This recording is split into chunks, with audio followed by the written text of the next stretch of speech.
Tonight's show, Decoding the Carolina Panthers 2026 NFL Draft Strategy, a deep dive into potential first-round draft picks, Joe Person's big board, the return of Will Grier, and the return of CODY LACHNEY. Let's rock C3. C3 Legion, let's roll. Tony Dunn, ain't nothing to it but to do it, brother. Let's roll. In a world where Carolina Panthers fans have an insatiable thirst for Panthers news and opinions, only one podcast roars ferociously. It's the C3 Panthers Podcast.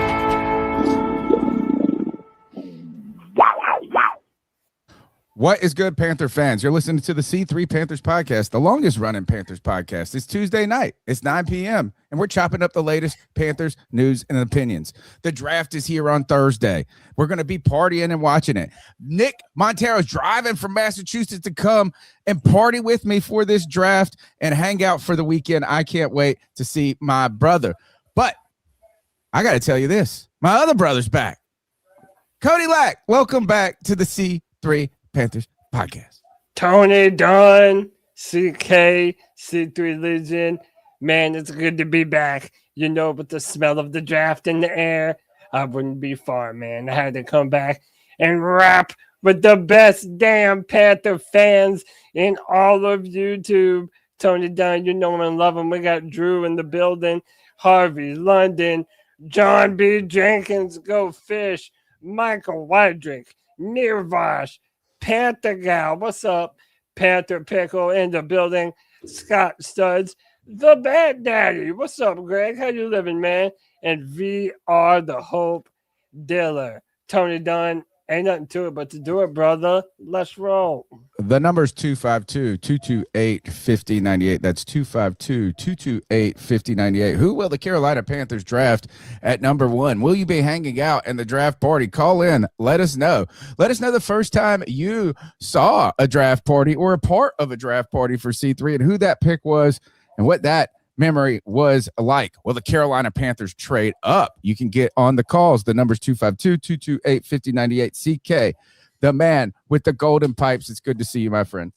Man, just happy to be here yet once again, finally with the other CODY in tow. Man, it's been an interesting offseason, and it'll be a good time for us to reflect a little bit about what's taken place, get CODY's take on the offseason so far. So I'm excited to see his opinion about everything. But man, just happy to have a brother back, after his much needed vacation, if you will. But at least we have some Panthers news to talk about at the very least. And with the OTAs coming around the corner and everything, that all started today, or was it just? I think it was yesterday. That was yesterday. Yep. So, and we had some press conferences that, we got to hear some things, and from Bryce and our. He sounded grown, CK. Yeah, he did. He sounded a little bit more mature. He didn't sound like cornball, right? Either. I mean, he's growing into a man. Everybody was saying that he looks like a man. That like he looks more mature. He's got that 5 o'clock shadow going on.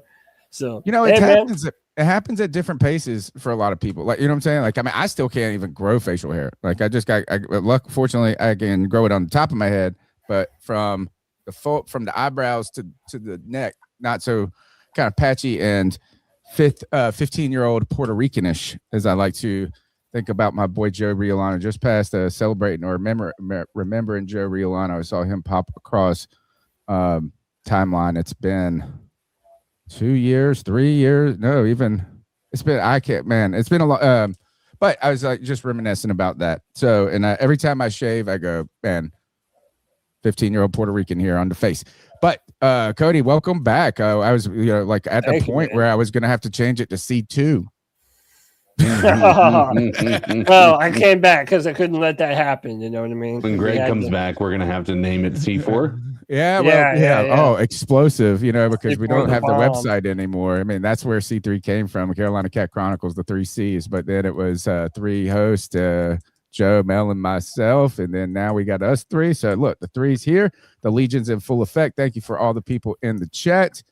Go ahead, smash the thumbs up button, subscribe to the channel. Check us out on Spotify and iTunes. Make sure to leave a review and be part of that, guys. The NFL draft is here, just around the corner. Yep. It's interesting that I run into where, like, you know, I mean, is look, you guys know my position on the draft is like, I just want to get to know the players that we draft rather than the bazillion hours of speculators. Shout out to Ricky Raines and Edgar Salamanca for this insanely deep draft guide. You know, C3 did a draft guide in like 2018 or something. It's just like, man, it was just a wild. We tried to sell it for $1.99. Theirs is out, very in depth and for free. So we'll talk about that tonight. But I've bumped into some people just randomly, Panther fans, and some people are remarkably excited about this NFL draft. And I don't know if their excitement entirely stems from the concept of like who is being drafted in this draft, or the idea that the Carolina Panthers are coming off of growth and that this draft is an opportunity for that continued growth. An offseason that was exciting for many Panther fans, and now adding some new youth. Will Dan Morgan trade up? Interesting. A guy at work wants to trade up for the running back from Notre Dame that I know. Maybe Sony Styles could be in the mix if they're up there. I got some trade proposals. We'll go over the ones in the in Ricky Raines draft guide a little bit later in the show. Cody, let's get in tonight's show. Decoding the NFL, the Carolina Panthers 2026 NFL draft strategy. We've heard from Dan Morgan, Brant Tillis, and really that's, I mean, I guess we have not heard a lot or anything from David Tepper. So look, it looks like Dan Morgan and Brant Tillis have a strong command on what they're trying to do. This would be this is Dan Morgan's third or second draft? Third. This would be his third. Yeah. His third draft as the GM for the Carolina Panthers. Has done a lot in 2 years. You know, I haven't really spoken a lot on free agency. I was very impressed with what he did, man. Jalen Phillips is a player that I don't think anybody before that happened saw him as being a target that we would even be in the running for. I think most people thought that Philadelphia would re-sign him, and you know, we were able to get him on the team. I know he has some injury concerns, but he's still a young guy, and it's at a position of need for us. And we have had to break the bank open for him, but that's what you have to do for these players in today's game. I mean, you have to bring them to Carolina. We're not necessarily the free agent destination, so we did what we had to do, and I think that it's an exciting time to see what this defensive line can be.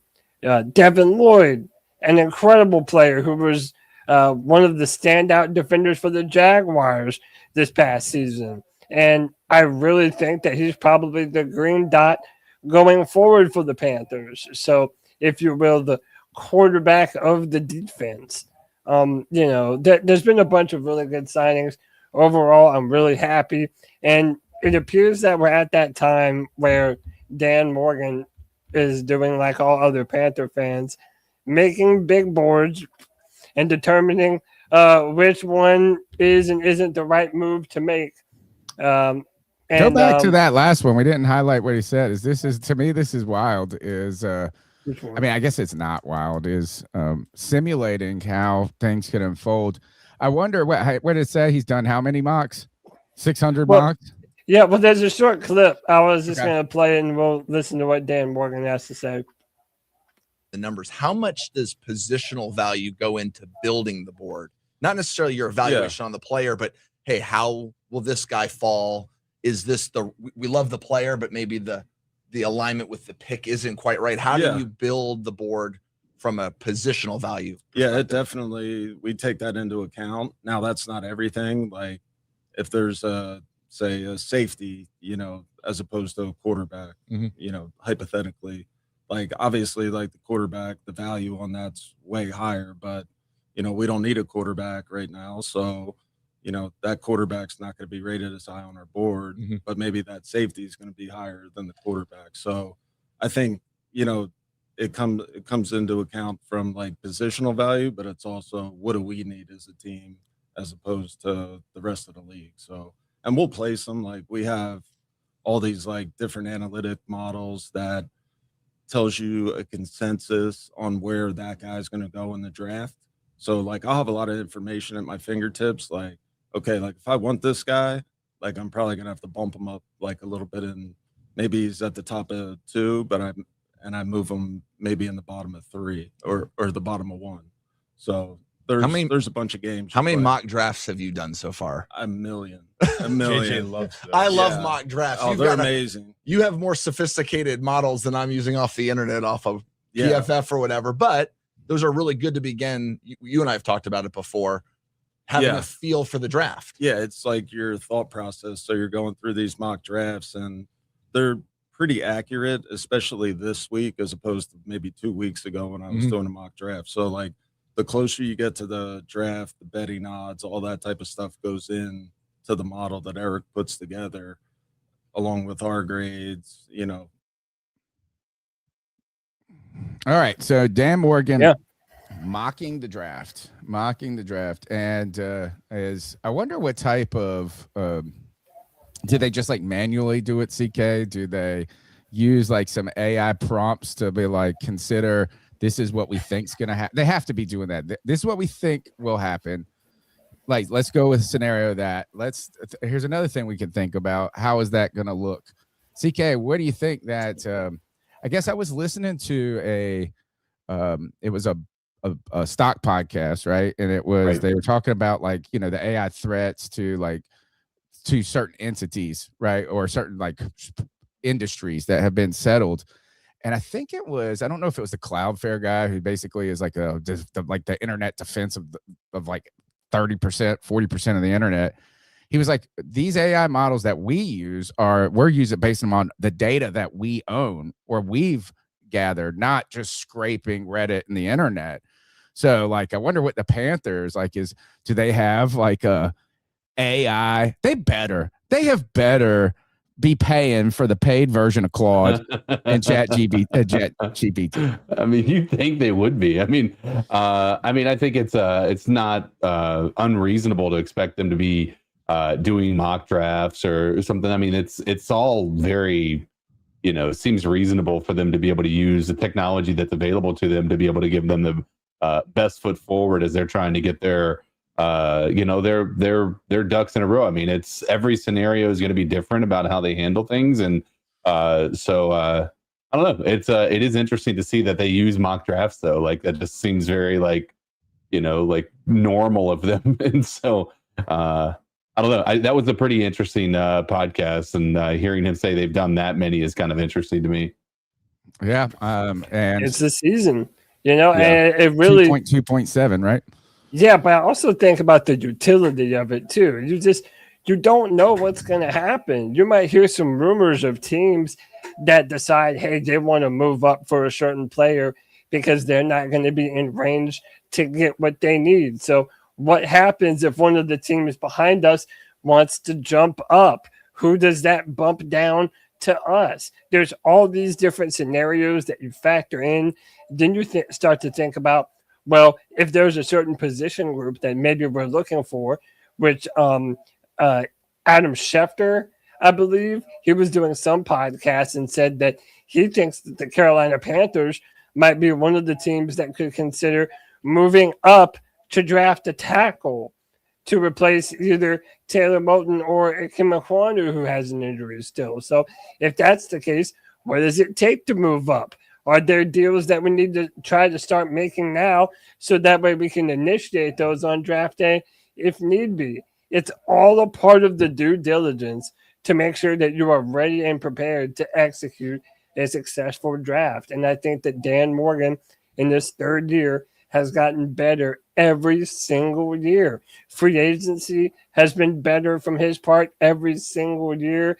And I have no reason to think that this 2026 NFL draft won't fall exactly in that same line. I think he's going to continue to impress and show what they're doing behind the scenes that we're not privy to.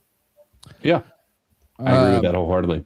Let's go to Joe Person's big board now. And Joe Person, the Athletic, I'm a subscriber of the Athletic. C3 is a subscriber of the Athletic. And we encourage you to subscribe to the Athletic. Joe Person, he argue that he's the longest tenured beat writer. He does defer to Scott Fowler, but I feel like he's part retired. He likes to just follow what he wants to follow. No shame on that. So a lot of respect for Joe Person's work.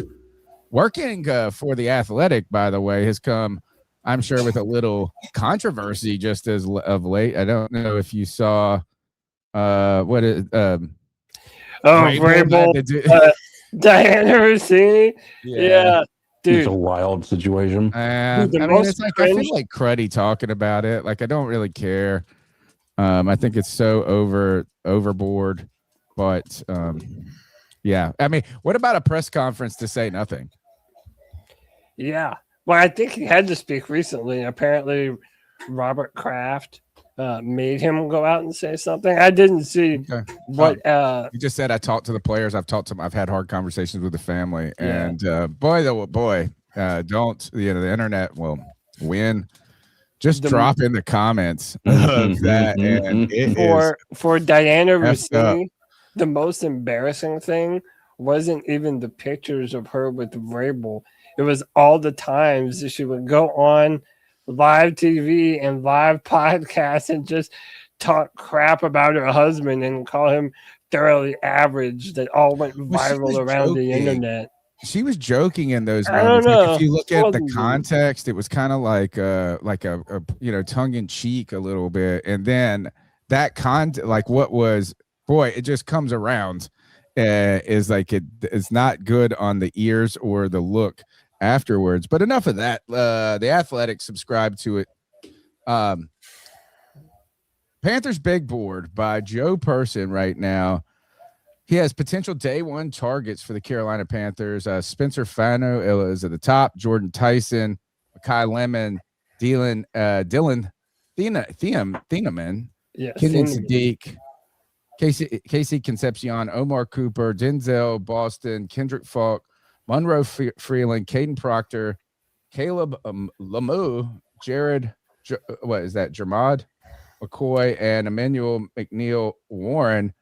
Cody, I just actually put in, I asked Gemini to mock the draft for the Carolina Panthers real quick since we were just talking about that. And it had Monroe Freeland going to the Carolina Panthers with Kenyon Sadiq going right before to the Detroit Lions. Yes. Your thoughts on the big board, what CK and I have been doing, because without trying to get bogged into individual prospects, we've approached this from two perspectives. In the beginning, we talked about Panthers' needs. This was pre-free agency, just like what could benefit the team. Then when free agency happened, we tried to readjust like our need discussion. We focused on a lot of team, like players that they were potentially meeting with. But we come here and I look at this list. What CK and I have been talking about a lot is, I mean, obviously safety. Offensive line has been kind of one of our go-tos of what really makes a lot of sense for the Carolina Panthers. And I don't think it's just because of the injury to Ike Ekwonu, but it feels like offensive line is something they're looking heavily at. Safety and tight end are all things. I don't know which one of those is smoke for the first round. I mean, I feel like I have a hard time feeling like the Panthers are going to pick a tight end at number 19. Well, you wouldn't want that, would you? You're famous. No, I mean, you're kind of but you're kind of famously the anti-tight end in the first round guy. But Tony, I mean, you know me. I love to be the contrarian, and I think that maybe if there is a year that perhaps we should go tight end, it might be this year, considering the player that you just mentioned, who is also here on the board. In fact, when we do start, we're going to start with both of the Oregon Ducks, who have both been mocked to the Panthers numerous times. But no, listen, Peter Schrager, whenever he puts out a mock draft, he's not a football X's and O's type of guy. He's an insider. So whenever Peter Schrager puts out a mock draft, he is putting something out there that is more indicative of what he is hearing from people inside of the organizations and what these teams are looking to draft. He had Monroe Freeling, the offensive tackle from Georgia, who has experience playing both left tackle and right tackle. And to me, I would not be upset if the Panthers ended up coming away from Thursday night with either one of two offensive tackles that are on the board that I think would be blue chip players that I would love to have. I put both of them in the presentation that we'll get to here in a little bit. But, you know, after the injury to Akim Ekwonu and knowing that Taylor Moton, even though we signed him recently, is getting a little bit long in the tooth, and that we don't really know how much longer we're going to be able to depend on him on that right side, it just seems like such a prudent pick to shore up your offensive line, especially when we had so many rotating bodies last year for the Panthers. I mean, how many players did we have at starting center last year? There was a bunch of them. So we had guys that were able to come in and be role players, but we need dependable pieces for the future that we know that we can depend on to protect Bryce Young. So, you know, this year, Tony, CK, I do not love any one player because I like them all. I think that there's a bunch of players that I would love to have on this team, and I'm not going to be heartbroken if we don't come away with a certain specific name. So I think we're in a good spot to really actually take best player available, as basic as that might sound. CK, we've discussed that. I guess it's almost kind of like fill Cody in on a little bit of what, right? Not what he's missed, but like how we've tried to think about these things when we think about free. You know, you brought up Jalen Phillips and the free agency, right? We really celebrated this free agency as tackling, positioning, like a Dave Gettleman philosophy of positioning this team to be able to make a best player available pick instead of having to fill the need to fill a void where the player needs to be contributing immediately.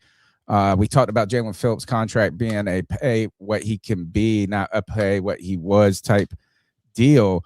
Sure. When we go to that, CK and I focused a lot on we focused a lot on the Rasheed Walker edition. This to me, CK, again, is like there's no harm in loading up trenches ever. And you have to prepare for life after Damian Lewis, life after Robert Hunt, life after Taylor Moton, and the continued center evolution. Yeah. CK, where do you want the Panthers position wise? Like, because we don't know who the players are. We'd be happy with all of them, right? I mean, you're going to be like, oh, we get this. But if you could just say, if I could get the best player available at this position, which one are you going? You going safety, tight end, offensive lineman? Brother, I will be happy with all of the above. Okay. Outside of two position groups, and that is wide receiver and quarterback. Right. Like if we every other position is fine for me. I would be perfectly happy if they decided to go, edge rusher. I would be happy if they decided to fill the middle of that line on the defensive side, right beside Derek Brown, and get another tackle. All of these are things that I would be perfectly fine with. I don't think there's a single position group that I would be disappointed with the decision to move, for them to draft. That's where, what Cody was saying. I think it's so true. I mean, with us actually doing a best player available, we actually have as many options as we could ever want for this, situation. So I'm absolutely fine with whomever they decide to take or whichever position they decide to take, as long as it's not one of those two positions. I want to bring this. Well, let me go ahead and tell you this, guys, is tonight's show sponsored by Underdog, right? Underdog is the #1 site for you guys to play your daily fantasy sports. The NBA playoffs are here. And no, the Charlotte Hornets blew it. They blew it, and they're not in the playoffs. But you know who is not blowing it? The Carolina Hurricanes. That's right. 2-0 against Ottawa, a double overtime victory, and one of the craziest finishes you could find. And you can make money watching games, playing fantasy sports. You better get in these NHL playoffs and get in there. Let me see what we got right here. You can go ahead and you can get, let's see who we got. I'm going to get Logan Cooley right now.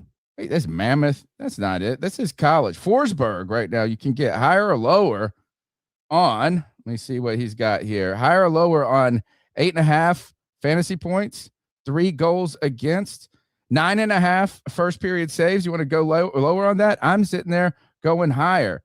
You can go first period goals against. You couple these picks, and the more picks you get right, the more you make. And you can win up to 5,000 times your cash. We've had fun with Underdog. And if you're going to play daily fantasy football sports, I tell you, go there and make some money. Download the app today and use the promo code C3P to score $50 in bonus entries when you play your first $5. That's promo code C3P. Make sure you put that code in, guys. I'm telling you, it comes back. They keep coming back. Like you keep coming back and listening to the C3 Panthers podcast. You keep going back to Underdog and making some money.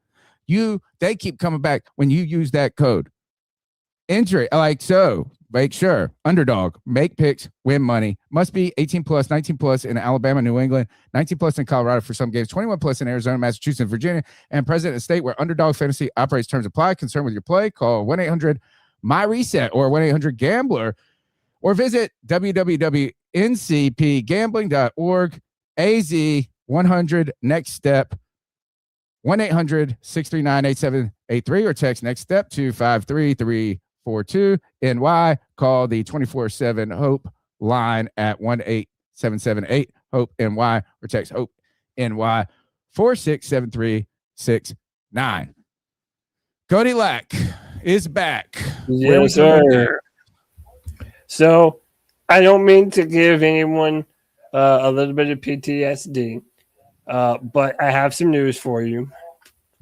The Panthers have agreed to bring back once upon a time Panthers backup quarterback Will Grier.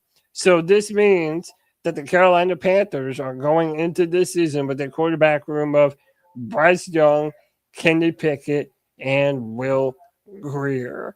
I don't really know how to feel about this other than the fact that it's just depth. The Panthers have done this in prior seasons. We normally run with about 3 or 4 quarterbacks going into the season. To me, this just feels like more depth than anything. So how do you boys feel about this, man? It's okay. I think this means that Kenny Pickett's making the team. Some people are saying we signed Kenny Pickett and he wasn't even make the team. If these are your 3 quarterbacks, this is a Bryce Young show, ready to go, locked and loaded. No, I love this. I really like this kind of quarterback room.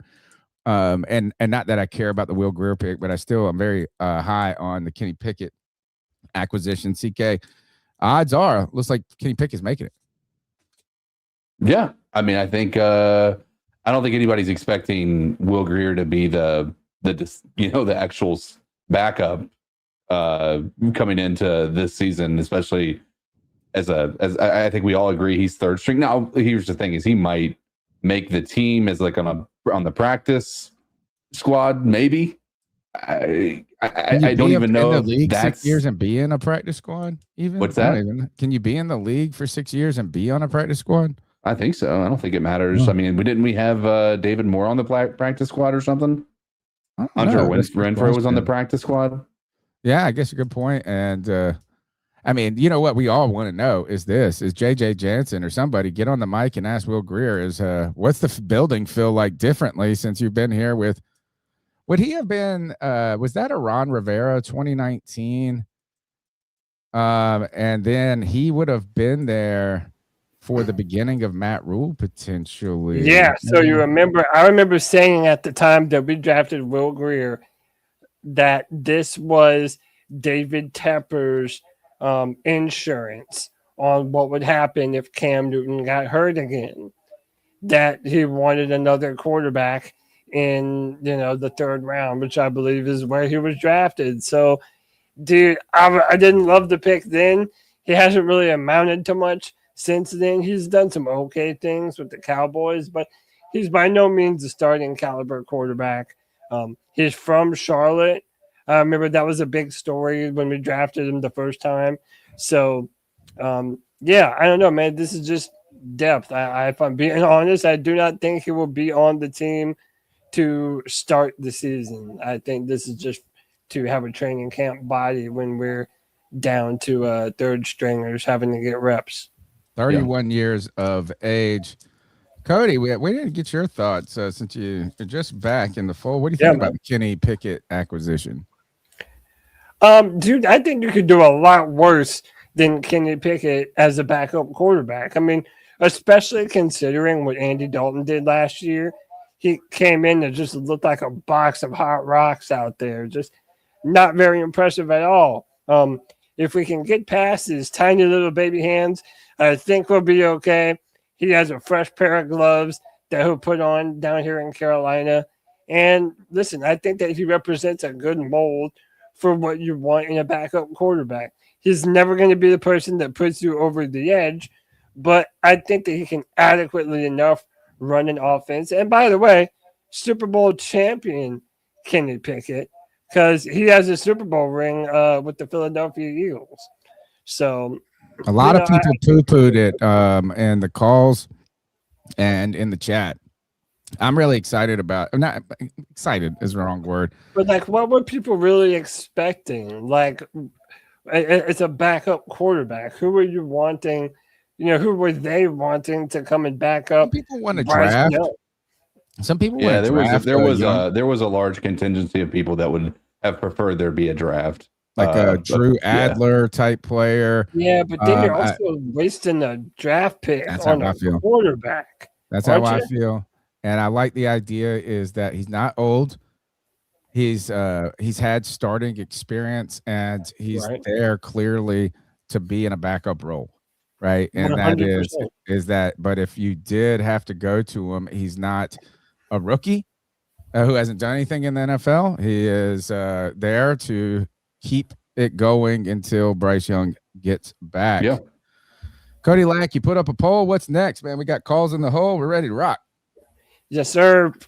So next up, we have now found out who will be the announcers for the draft this year. All the players that are going to go up there and announce picks on behalf of teams. And Jake Delhomme will be out there calling picks for the Panthers. That's pretty cool. Does that specify if it's first round or second round? Or I believe this is. I think this is going to be first round because if you look at it, check out these names. Really cool names going across this list. Jake Delhomme, obviously a Panther legend. Tony Dorsett for the Cowboys. Drew, do they have? And there's some teams that got a lot of people doing this. I mean, look at this. Steelers have 4 of them. Joey Porter Jr. and Sr. That's cool. Look at this. How about former Panther Andy Lee making the pick for the San Francisco 49ers? Didn't he come to us from the 49ers or was it the Cardinals? I want to say was it? I thought it was the Bengals.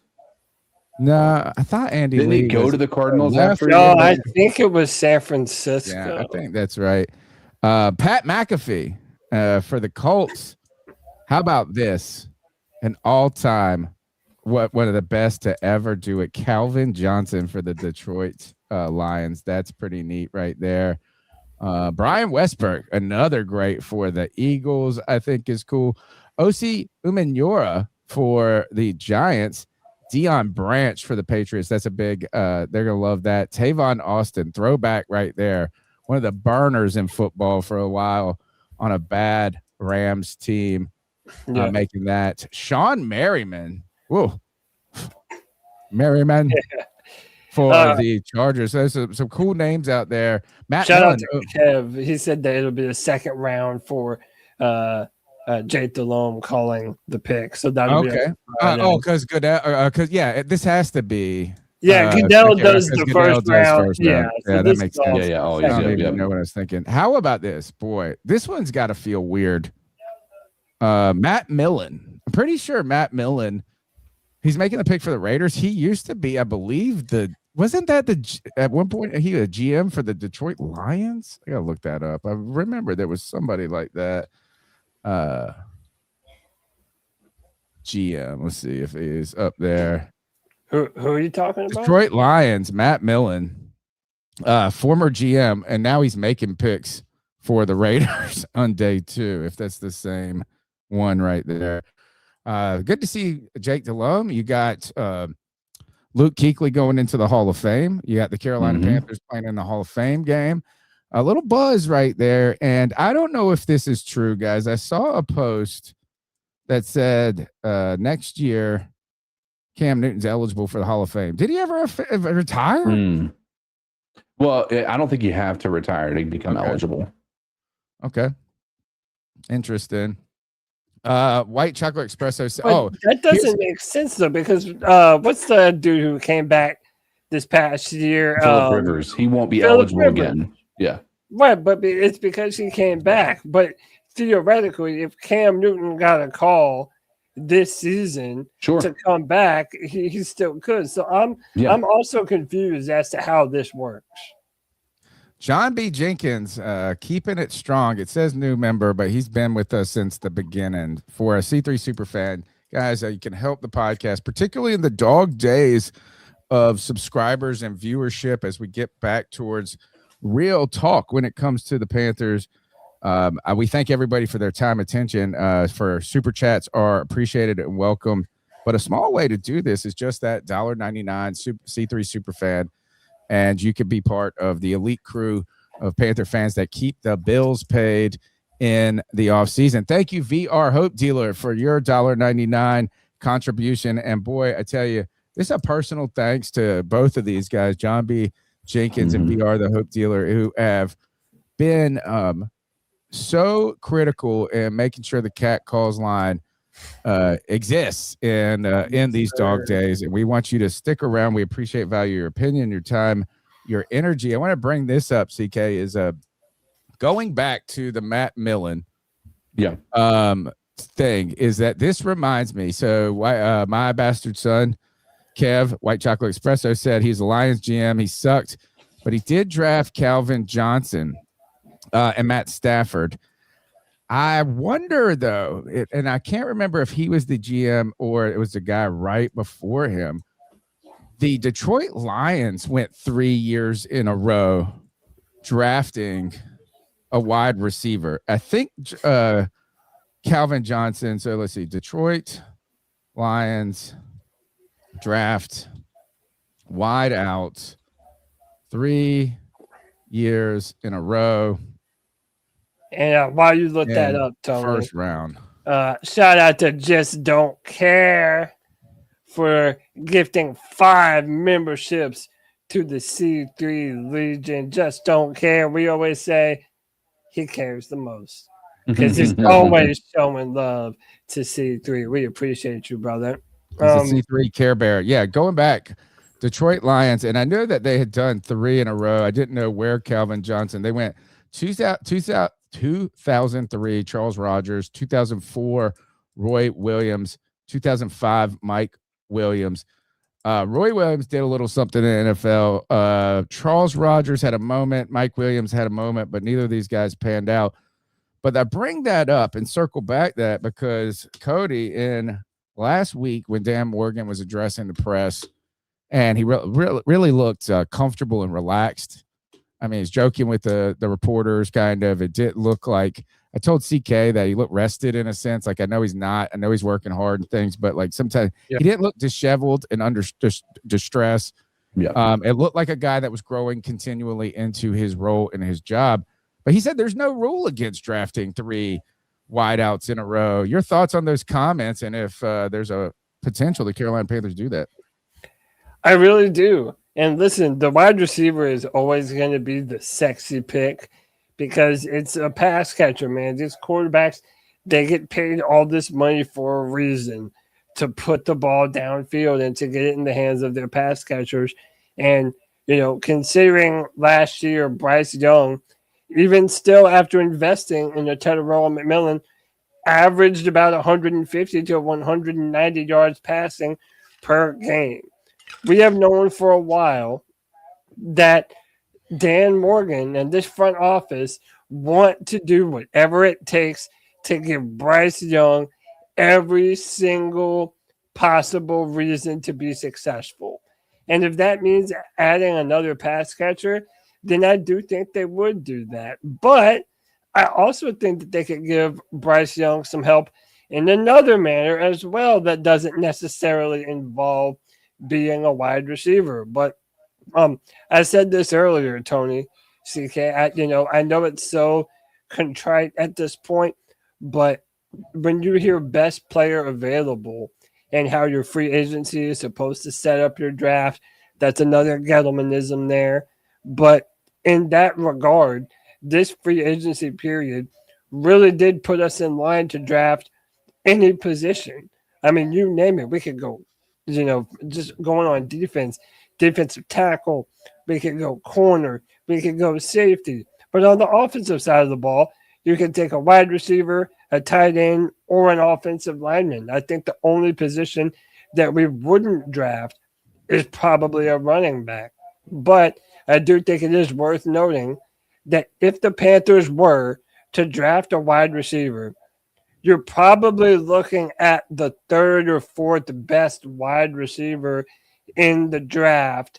If you do draft one, you're not going to get a. That doesn't mean anything, Cody. Though that means that is True. On people's boards. That does not always Correct. translate to. I'm just saying as a general consensus, rather. Right. And you got to see too is like what I love about, or actually what I'm more interested in watching the draft is each draft has a kind of a unique character to it. And that is, we have all this information, but there's always something that happens, a trade or something that can change things, or a run on a position group where people are thinking the depth at a position and how that changes things. So players fall, players rise, right? And CK has mentioned he doesn't want the wide receiver. And I think, CK, I believe that has to do with but not because the idea of adding more for Bryce is problematic, but Right. It's a telltale sign that what you have is you're potentially not happy with the way it's going to evolve in the future. No, I think it's right now. Yeah, I mean, if we draft a wide receiver, as I mentioned, I think that it, in Cody, this is kind of going back to a conversation we've had previously. Drafting a wide receiver is a direct indication that they have lost complete faith in any possibility of a Xavier Legette, emergence, right? He's gone. Like, there is no other option. If you were to draft a wide receiver at 19, it is Jalen Coker, it is T-Mac, and it's whoever you take at number 19. That's just the way that it's going to be. And that doesn't sit well with me because I think that if you're going to try to pursue an offensive weapon, it needs to be from a tight end perspective. We have a 1, we have a 2, we have a lot of potential at 3, from Jimmy Horn to John Mechie to Horn. Did I ever say him? All right, Xavier Legette, Jimmy Horn, Smith, John Mechie, right? Jimmy Horn Jr. Yeah. Jimmy Horn Jr. That's what it is. Yeah. We have a lot of potential at that position, and I just don't think drafting a guy at 19 is going to be what this. I don't think it's going to accelerate this team forward, like say maybe pursuing a tight end or offensive lineman or anybody of the sort. I agree. I don't particularly, and again, I have a couple of them that we'll get to in the presentation. I don't particularly love any one receiver in this draft. Next year might be an all-time receiver draft, but this year it's kind of just a good group of guys who all have some good traits, but then have some really glaring drawbacks as well.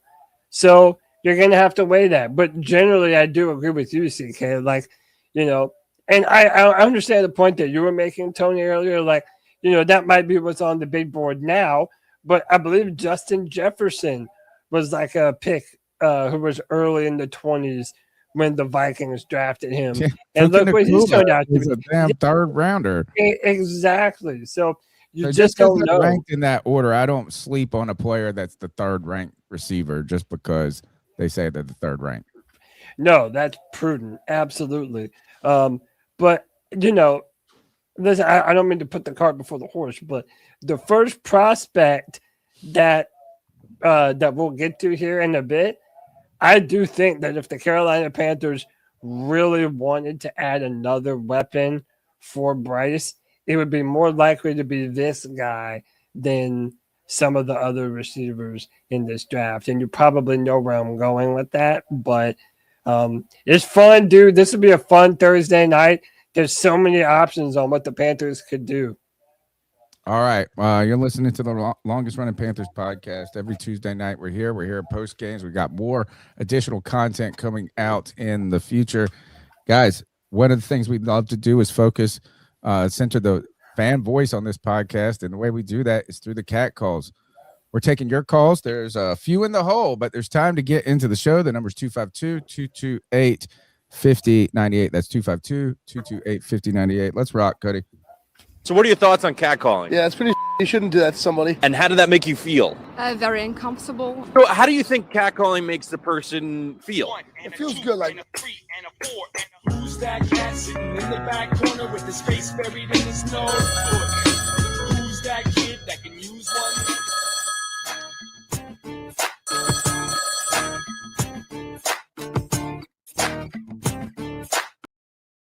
Hey, the draft is coming up, y'all. I was muted. Hold on. Here we go. Hey, y'all. It's been a minute. G Cavassier. Hell G! yeah. It's been a minute. What up, G? The draft is coming up, y'all. And the dude that I want, the dude that Luke said that he really likes, Jacob Rodriguez from Texas Tech, man. Yeah. I like that dude. I really like that dude. I really don't want a damn safety in this damn draft. Offensive lineman might help out, do the icky and everything like that, you know what I'm saying? But give me Jacob in the first round. You know, that safety from was Oregon. Yeah, he's nice as hell too, man. But we have we're straight on safety. We still got Ransom back there too. I'm not really that happy about Nick Scott coming back, but who am I? You know what I'm saying? Who the hell am I? But give me your thoughts on that, y'all. Would y'all take Rodriguez with the first round pick? I know I would. Keep pounding. Interesting call just for you, Cody. So listen, I put out a tweet about this very thing that G Cavassier brings up in regards of Jacob Rodriguez, and he is in the presentation we're about to get to. But a lot of people, including our very own Luke Kuechly, feel like Jacob Rodriguez is that guy in this year's draft, that he is the type of linebacker that you want quarterbacking your defense. The dude isn't the biggest linebacker, but damn if he isn't instinctual, dude. He is a sideline-to-sideline linebacker. He recognizes and diagnoses well. He's quick off his first foot. He gets to his assignment. And, when he has a good defensive line in front of him, which he obviously did at Texas Tech, he is able to explode through those gaps and really make a play on the football. Now, this is the conundrum that you're going to get into with Jacob Rodriguez. He is considered a late first round, early second round pick. What I said on Twitter was, the Panthers might not take Rodriguez at pick 19, but he damn sure won't be there at 51. So it comes down to a question of, well, how much do you love this dude? Do you love him enough to take him at pick 19 to be your quarterback of the defense for the future? Or do you want to try to grab another player there and maybe potentially trade up a little bit to go and get him later? Or like Anonymous 2930 says, do you trade back a little bit, pick up some more picks in the draft, and maybe take Rodriguez a little bit later? I don't know. It'll be a very fascinating conversation. But I will say personally, if Rodriguez is the pick at number 19, I am not going to sit here and be disappointed. I think that he is a blue chip player, and he will be a very good player for a long time to come. CK, we've talked about the trade back a little. We have mentioned it in the last couple of weeks. So, I get irritated by the draft talk. I was telling Bob Rose about this, is that, oh, man, this guy's great at 24, but he is not great at 19. You could have gotten him. But if that is the case, if you do feel that Rodriguez is a guy that can really make a difference for your team, and you can trade back, and you also know that, is that there are other players that are arguably just ranked ahead of him, just in just player-to-player comps, maybe in other positions, but you would like to add this guy to your team. You move back to 24, 25. What do you? If you do that, you pick up a third and a fifth. Or what if you just said what if you try to just get a second? Nobody's gonna trade a second to move up 5 spots to 19 in the first round. No, nobody's going to trade a second for 5 spots. You might have somebody trade from 32 to the 19 spot and give up a second, but 5 spots, they're not going to be willing to give up a second round for. All right. But do you really want to split hairs at that point, though? Like, again, you sort of alluded to it. I was like, just hoping that we could get a second. Because I understand. Add a player like a Rodriguez esque quality player. If you think he's a second round pick and you just got an additional second, you can really get some real value in the second. Yeah, I will say though, isn't there a draft? Yeah, go ahead. Sorry, isn't there a draft pick value thing that we can pull up and it's in this draft guide. It's in this draft guide. Let's take another call and I will pull up this draft. And I want to make sure that we give everybody due credit for this hard work that they did. So I'm going to pull that up and we're going to plug it. Some remarkable. It's a crazy resource. Let's go. I think this is the Hope Dealer, maybe. CK, Tony Dunn. Pretty soon, Cody Lack again. Yes, What up, sir. everybody? This is the Hope Dealer checking in real quick on a pre-draft Tuesday. Is draft week. Happy draft week, everybody. I want to challenge and encourage us all with this call. As we step into the draft, think back to last year. So we were coming off the year before. We had the worst defense in NFL history. And yet they drafted an offensive player in Tedero McMillan. And I remember draft night. My wife won't let me forget it because she got a video of me crashing out when we picked P-Mac. I was wilding out, y'all. I was so mad. Only because we had the worst defense in NFL history the year before. But I remember what Dan Morgan did in that second round and third round. Right. How they had a first round grade on Nick Scorton. And they had a very high grade on Princely as well. And T-Mac ended up being the offensive rookie of the year, and we made the playoffs. Why do I bring this up? Trust the process, y'all. As we step into the draft on Thursday, there are going to be some people that are happy and some people disappointed in the way that Dan Morgan and Brent Phillips mapped this thing out. But trust the process. They proved to us last year they building this thing the right way. Just remember that and be encouraged. This the Hope Dealer. Love y'all. Keep pounding. Keep pounding, Hope Dealer. Appreciate you, bro. I was right there with you. I didn't love that pick either until we saw what Dan did in those later rounds. So, hey, and Dan we trust, man. Let Dan cook. And I think that we will be living just fine. I'm going to, did I put it in our chat? I think this is where I shared it to you guys. Let me see. I want to make sure I'm not going to put the link to the draft guide specifically in the chat. I'm going to copy where Ricky Raines at Ricky Bobati put it in his Twitter post. So that he can, if you guys want to check this and download it, make sure you go through his Twitter and give him a follow for this hard work. Carolina Draft Guide 2026 second edition. So they've done this twice. I tried to get Ricky on the show, guys, a couple of weeks ago. He's like, man, love to come up there. But we're gonna have to do it after the draft. I'm busy with this. And I mean, that's fine. No problem. But man, when he says he's busy, here we go. This is what it is. This thing. Well, I saw he put out a tweet saying that he almost didn't get it done in time. Yeah, I mean, it's a behemoth. And so make sure, because they did have to put so much work into it, and it's a short shelf life to the NFL draft. Go ahead and get this, download it. Make sure you follow both him and Edgar Salamango Jr. right here. If you look at the chapters right here, is what is the Carolina? I mean, introduction, fit on defense, fit on offense, trading places. This is where we're going to go. We're going to trading places and try to figure this out. They write, should Dan Morgan and the Carolina Panthers consider trading up or down in the NFL draft? It would not be the first time in Morgan's tenure as the GM. He's averaged 3 trades a year, 4 in 2024, 2 in 2025. He's traded a second-round pick 3 times in 2 seasons, a third-round pick 3 times in 2 seasons. Also, he loves to get busy on day 2. They give the draft, let me see here, where is it? It says it's on page 2. This looks like, and I don't know how to read this. I'm not going to lie, Rick. This is why we got to get you on the show. Right here is values based on draft pick only trades observed from 2011 to 2024.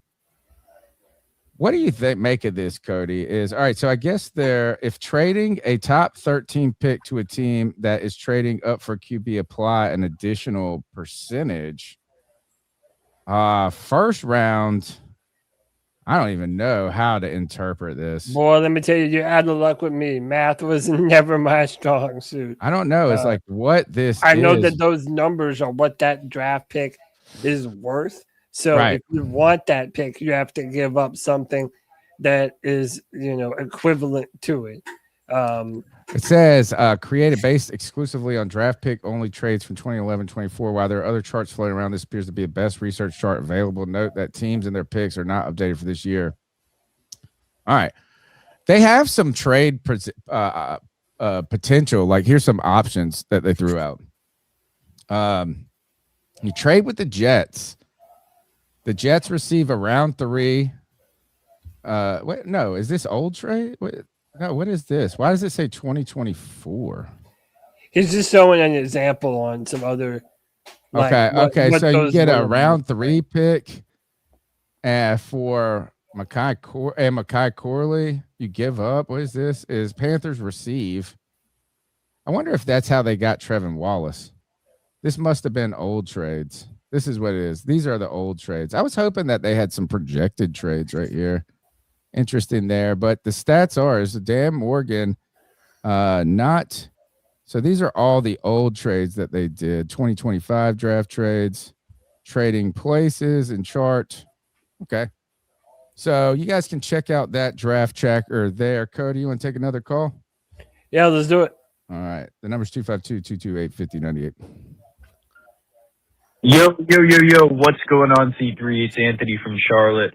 Hope your boys are having a good Tuesday, man. What's up, boy? Also, shout out Cody, man. Glad you're back on the show, brother. Appreciate you, brother. I think we definitely all missed your presence, man. But yeah, it's draft week. We're 2 days away. I'd like to get y'all thoughts. Like, who do y'all want to take, each of you guys? Me personally, I think there's a couple guys I'd be okay with. But, man, I still really have no idea. I mean, last year, I think they all convinced us it was Jalen Walker. I personally was holding out that slight hope that it was Tedero McMillan, and it was. But this year, I mean, there's about, 4 different position groups they could go in. Safety, tight end, offensive line, wide receiver. Hey, Tony, turn the volume down just a tad. Okay. And Joe Person said this. He said that if Any the better? board, if nothing wacky happens, which there always is stuff that's wacky that happens, that he believes Dylan Thieneman, the safety from Oregon, is going to be the pick. Now, like other plugged-in guys with mock drafts that are doing mock drafts, other plugged-in guys from other teams and other things. So a lot of us have us going Kenyon Sadiq. Offensive line's interesting too. I honestly think offensive line is the safest pick, the safest move to make, and is probably going to get not a huge reaction on a positive or negative side from the fan base. I just feel like offensive line, like they have a higher chance of hitting than other positions. But for me, I'd really like if I don't think Tyson's going to fall. I think Kai Lemon would be a cool pick. I like Dylan Thieneman. I like Kenyon Sadiq. Offensive line is fine for me. There's a couple other guys, my personal opinion, that are getting overhyped. First one is Casey Concepcion. I don't think he's a first-round receiver. Hell, I have a mid-second round grade. He gives off Xavier Legette vibes. So, not him. The Jacob Rodriguez kid, I know everyone likes him. He's not a first-round talent, in my opinion. If they could trade up and get him in the second, I think I would do it there. There's a couple other guys, but overall, I'm pretty comfortable that Dan Morgan's going to make the right decision. What do you guys think, though? 2 days away from the draft party, Anthony from Charlotte, you motherfucking pound. All right. Thank you, Anthony from Charlotte. He's excited. Cody is back just like we are. You guys make sure you smash the thumbs up button and subscribe. Give Cody a good welcome with that thumbs up right there. Cody, you're back. We welcomed you back. We kicked you off and brought you back on. No, we didn't kick you off. Yeah, y'all did, man. Y'all said, Cody, you caused too much damn trouble. Cody, CK and I were like, we're going to keep this thing going until this mug comes. But he's like, I told you. I mean, we're not going to divulge anything other than, Cody need a little break just from the internet in some ways. I told you that Twitter fighting, bro, will get to you. That Twitter fighting will get to you. And it wasn't really he's even back and ready to brawl. Yeah, I mean, dude, like there's. We featured your tweets the whole time while you were gone. I saw that. Hey, shout out to my boys. Love y'all, man. No, listen. Even if I'm not doing anything, I'm still the fucking talk of Panthers Twitter, whether people like that shit or not, man. And people were spreading rumors that day I was kicked off the pod. And it's just a bunch of dumb losers who don't know shit. So I'm happy to rub it in their faces. But to Anthony's call, I appreciate you, Anthony. Listen, as I said earlier, I would love a couple different guys if we drafted them. But I'm going to be real. I kind of think the most exciting pick that the Panthers could make this year, just like T-Mac was the most exciting pick last year for the Panthers, I kind of think this year it is Kenyon Sadiq, the tight end out of Oregon. And I know, Tony, you don't love tight ends in the first round, but I think that he kills two birds with one stone. He is an incredible athlete with great hands, and he will block you into the fucking dirt. So he serves the purpose of being able to be an elite pass catcher for Bryce, and he helps you run the football better day one. And you can line him up all over the field, and he will make plays. Cody, historically, I've just been anti-first round. Part of that has been supported by the fact that Panthers have picked relatively high for a long time in the NFL draft. So I think it was last year that the guy was he from Penn State? Tyler Warren. Maybe that is like I started to adjust. The Colts. I started to adjust my idea of like this hard form fast rule to like outside the top 15 in a sense. Like I could see a back first round tight end being of some value. This one, CK, I tell you, you know what? As I've talked a lot about this name. These two Oregon guys are kind of, if I have darlings, or that because they're so athletic. Is this guy runs like a 4.3 or some crap like that, and he jumps out the gym at 43. I like the Thieneman guy or whatever his name is, the safety, because of that crazy athletic score. Also, for a white boy safety, that's insane. Yeah, let's give that. Dylan Thieneman. But when it comes to CK, the tight end with Kenyon Sadiq, that name is intriguing because of those measurables that the tight end group has just kind of lacked some, just overall name, excitement, allure. Mm-hmm. But you were talking about how what that was doing with we were talking about that history of the wide receivers and what that says, and then you're going to add this guy. I thought Elijah Mitchell was really good last year. I'm pretty sure that's his name. Mitchell, did I get his name wrong? I mean, yeah, he was a big play guy. He didn't have tons of stats, but who the hell did have tons of stats? I thought he was pretty cool. And he was. You mean for the Ravens? No. Who was the guy? What's his name? Mitchell. We picked him last year in the 4th round or 5th round, and he came. Mitchell Evans. Mitchell Evans. There you go. Elijah Mitchell. I don't. Whoever that is. No, Mitchell Evans. I knew his name was Mitchell something. I'm having AI hallucinations in my brain. I've been doing that before AI existed, just changing people's names. CK, is there why is that why are Panther fans not even talking about Mitchell Evans? Probably because they can't remember his fucking name.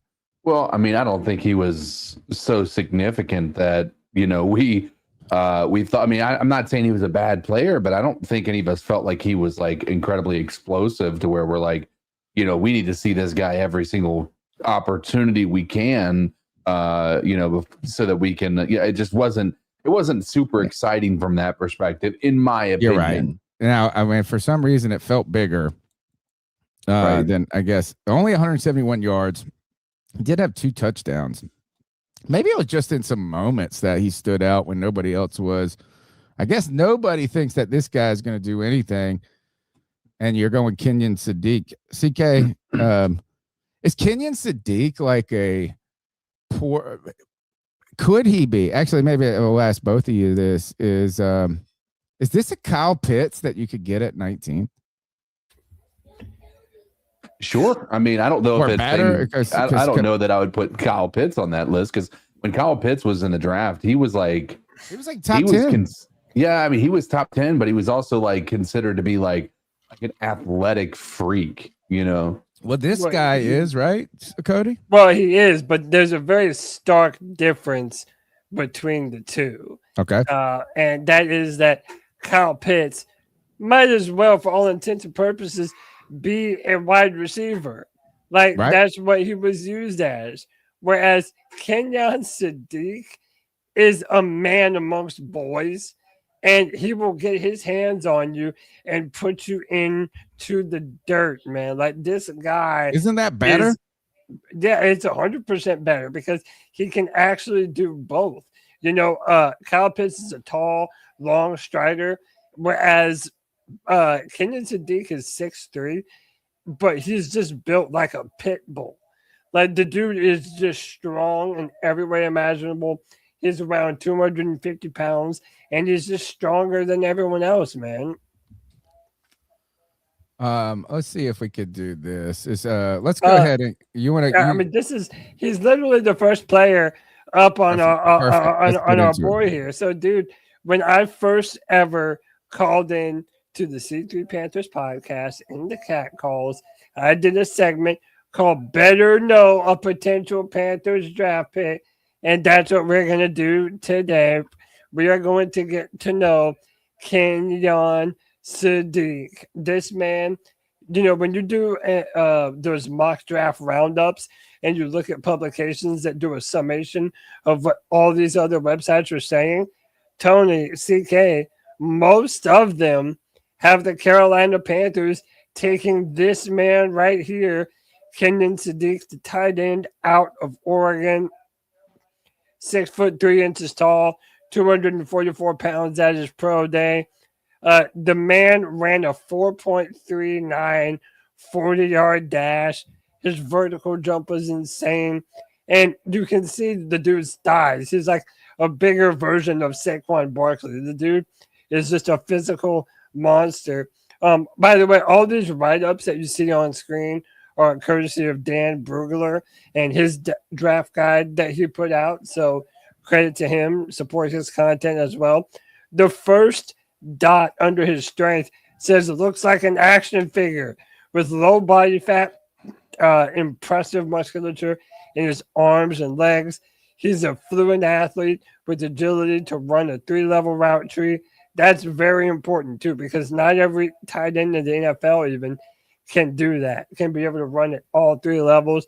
This dude can. He's dynamic after the catch, and he turns quick screens into explosive plays. He caught 13 passes of 20-plus yards, second most of all FBS tight ends. Look, this dude has the potential to be nightmare fuel. When he is blocking, it is literally some of the nastiest blocking plays that I've seen from a tight end in college in recent history. The dude is that dominant. Not saying that he doesn't have some weaknesses. He's shorter than you would normally like for the position. He needs to cut down on some drops, especially on some that are just easy. They're considered to be a little bit layups. He doesn't always work back to the ball to help the quarterback. And he only missed 1 game because of injury. So the dude is pretty well-rounded. But overall, I think this guy has the potential to be a superstar in the NFL. Boys, what do you think? And I'll pull up some highlights. CK, I think, because we know my history on this, is I like the Sadiq to me. And look, this is just going off of paper descriptions and stats or prospect or sure, whatever, these things.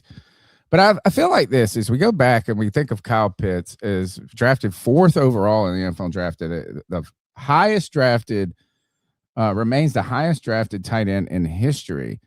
And Cody brought up is he's a wide receiver. This is like the difference. But look, is that Sadiq is 3 inches shorter. Yeah. Can you mute the volume, Cody, on that? Is it not muted? Nah, the volume was playing. While he's shorter, he's the same weight, but Kyle Pitts ran a 4.44. Sadiq runs a 4.39. And what we think of is that Pitts is this nightmare because of his wingspan and his height. But Sadiq's insane vertical. He has a 10. He jumped a 43.5. Kyle Pitts only jumped a 33.5 vertical. So unless their arms are 7 inches different in length, Sadiq still gets more ups. Like, he can be that threat right there. And I think a tight end at 19, you're not picking Sadiq at 4, CK. This is 19. I could see how a dynamic tight end with the ability to be a good blocker and be strong there. And I don't think being 6'3" is a disadvantage for him. Yeah, I mean, I listen. I'm not going to be mad at him being picked at 19 at even a little bit. Like, it doesn't bother me at all, and I think it'd be worth it. I mean, I think that if we can have somebody who's got the athleticism that you look for in a position like that, especially if you're going to draft him in the 1st round, dude. I mean, why not? Why not? I mean, the dude seems to have the intangibles, so give him a shot. I went through this is who Sadiq versus Vernon Davis. This is a player that a lot of people, past player that's comped Sadiq to Vernon Davis. Both were 6'3". Vernon Davis this is insane. He was 254 pounds and he ran a 4.38. He had a 42-inch vertical, 43, broad jump, very similar. Gosh, Vernon Davis, he put up 33 reps on the bench press. Now, that mug turned out to be a legendary player. I like the Sadiq pick. Cody, let's walk us, because I want to get back. I know Anthony asked us for all of the guys that we want. I want Proctor. I want Caden Proctor to be there at 19, and the Carolina Panthers get the most giant mammoth man in the history of offensive tackles. The 6'8" guy. Yeah, and he looks great. I saw a video of him in his pro day and then how he's. I mean, like, while he is so heavy, he is not a fat boy. He is a fighting machine. But walk us through Kenyon Sadiq as a prospect and what you see from him. Yeah, listen, I think that if you're going to draft a tight end, I want them to be able to do everything that a tight end needs to be able to do. And, dude, look at what I have up on the screen. This dude will finish a block into the ground, very George Kittle-esque. I like this aggression. That's a block in the back. You just showed a block in the back. And that poor little corner. No, he starts in front, and then the corner turns around. He grabs him and then turns him and pushes him to the right. Either way, Joel Klatt from Fox Sports was told by his coaches to look up all of his different cut-ups of his blocking film, and the dude is immovable. He's like the juggernaut. He doesn't move off his back foot. He is aggressive. And like I said earlier, he can run at all three levels of the route tree. So this is a dynamic weapon that I think you could add to the Panthers offense day one, and he's going to make some meaningful impact plays. So, you know, I really like what he has the potential to do for the Panthers, and I think that he's probably the most exciting pick that the Carolina Panthers could Do you make have another clip Thursday. of him just punishing this little nickel corner instead of whatever that, you know, come on. I mean, I'll have to bring one up. Is that the clip we got of Sadiq? Block, but that's just one. Do we that got? Yes. Do we have? Give me a second. No, I thought you showed another one before, of just maybe route running or something. Whatever you had, that's fine. Caden Proctor is the we'll guy talk for for me. a sec. Let me and I'll bring it up. To Anthony's question, Caden Proctor. Now, CK, I know. Look, if you were going to give a name, you tell me the position, I'll give you the name. As far as a position of need in the draft? Well, like, I mean, unless you have a name you want. No. Let's do safety. Who the most likely safety for Panthers to draft at 19? Well, look no further, because that's right there for you. Dylan Thieneman. There we go. I love this. I love this guy's Oh, stats. dude. Or his measurables is what the right word is. So I did find a blocking cut up. We can go back maybe in a little bit and bring it up. But yeah, dude, Dylan Thieneman is an awesome prospect. This dude ran a 4.35 40-yard dash at the combine. So the dude, he is incredibly fast. He's the type of player that you can put him close to the line, and he will make those instinctual plays like a linebacker would. But he also has those very flexible hips, and he can turn on a dime, change direction, and get quickly back in phase. He's a versatile athlete. He sees things quickly, attacks without hesitation. He sorts through route movements quickly to match, redirect, and close space. He has good hands, good eye contact, and he finishes interceptions.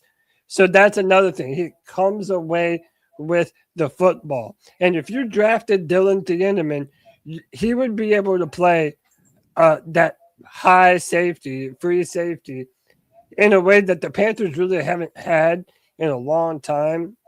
And to me, he would be the future at that position. He has all the capability to do that and more. He has a great character. He's developed toughness and maturity. And he's played on punt coverages all 3 years.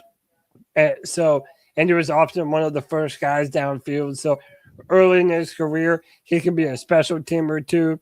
He doesn't have the best size. He's only 6 foot. And that's probably as big as he's going to be. He has better stride acceleration than initial twitch when covering crossers. Arrives as a hot tackler, but sometimes he'll take an angle so quickly that, it'll cause him to take a bad angle and the defender will get by him. But this dude, he plays football like his butt is lit on fire, dude, like he's shot out of a cannon. He really is a ball hawk, and it's something that we haven't had on this defense really in a very long time outside of J.C. Horn. This is the guy that I truly have kind of like the little draft crush on. And yeah, I found out about that crush when I saw just those measurables of how fast he was, as well as his like this is the most athletic player safety specimen that you can imagine in a sense. When he was at Purdue, he played that traditional center field free safety. He had 6 interceptions as a freshman, but at Oregon, he became more of a box slot hybrid, spending 500 snaps closer to the line.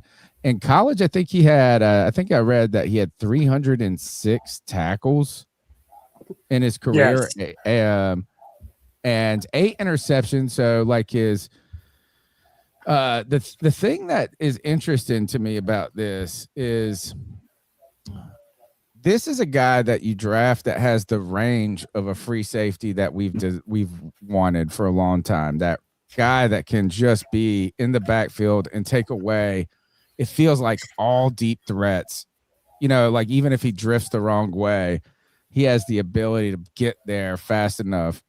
Right. But I think the difference that this guy can be is with his size, speed, and all of that. I think you could play him a lot as a free safety, but I think you could creep him up and like play him in a coverage type role. Yes. And to where he's not just like back there playing downhill, but like if you're in say a 3rd and 3, what's a guy that's playing 10 yards deep? I mean, maybe unless they're taking a shot, but couldn't you just creep up like everybody and try to jam and get after that? He had a 91.1 PFF coverage grade.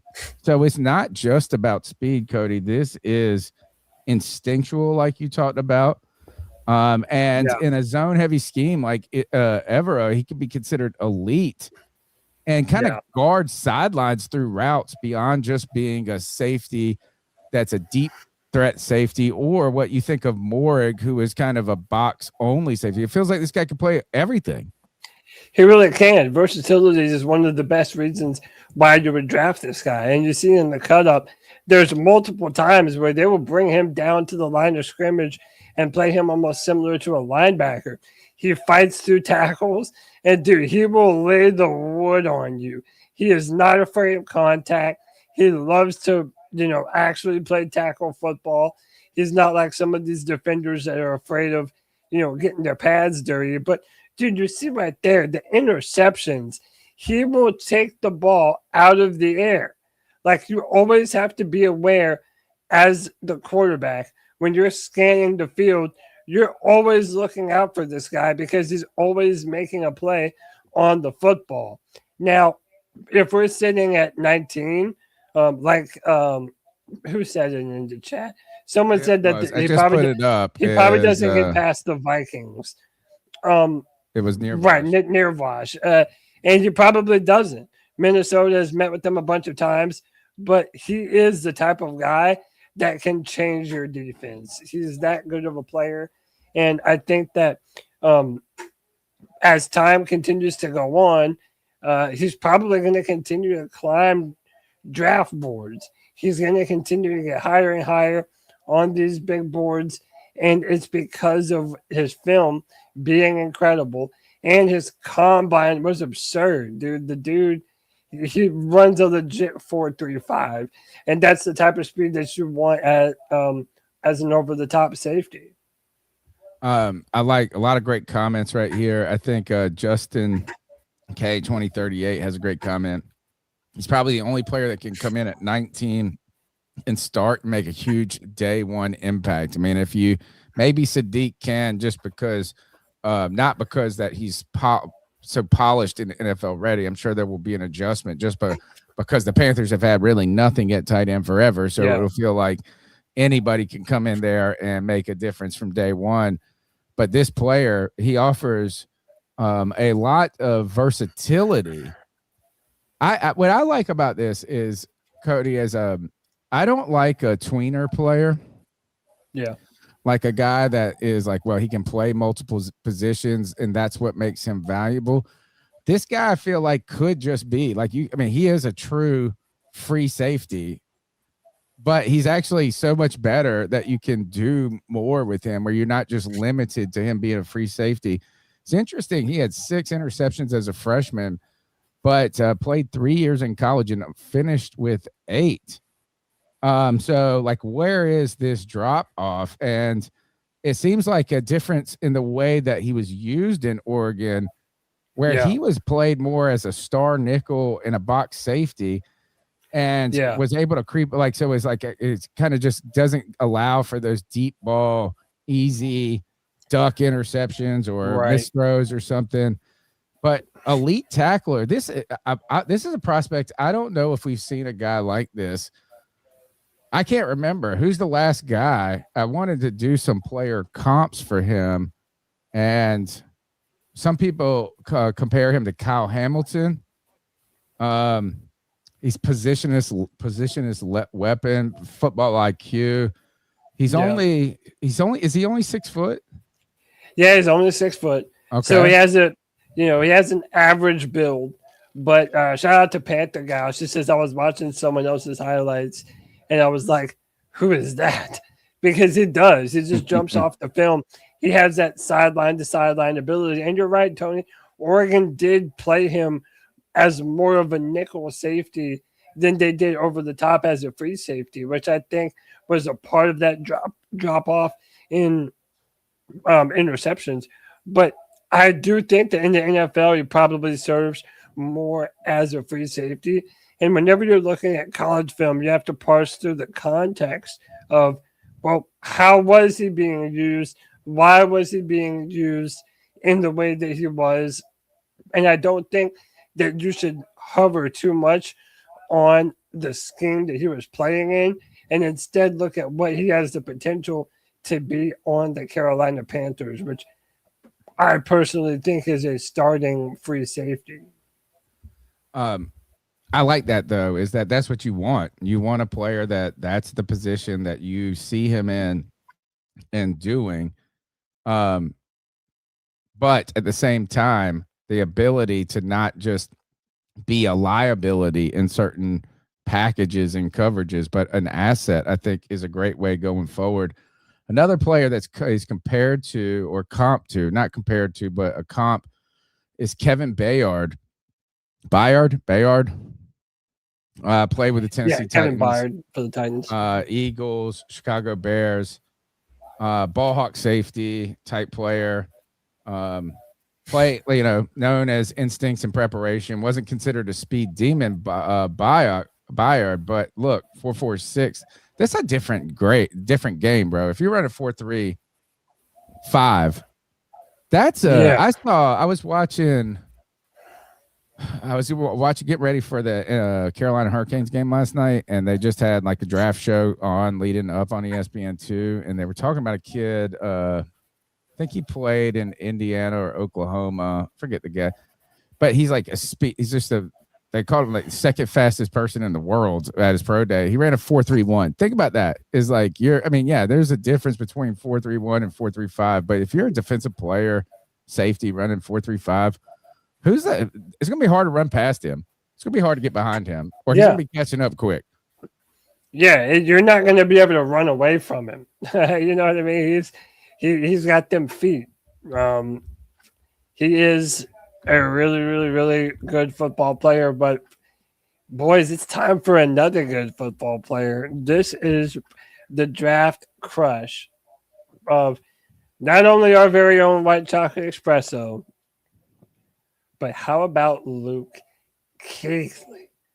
And the first thing that you have to mention as a strength for Jacob Rodriguez out of Texas Tech is that mustache, baby. Look at that thing. It has a life of its own. That will make the tackle if he happens to miss. Okay? That is a man's mustache, and that's how you know that he's a future All-Pro. He is 6 feet 1 inches tall, 221 pounds. So he's not the biggest linebacker in the NFL, but he has a square athletic build with a boxy torso and adequate mass, plays short area quickness and acceleration to get from point A to point B. He trusts his instincts. This is the most important part, and anticipates openings to shoot downhill for quick drops. He's stout and physical in the hole.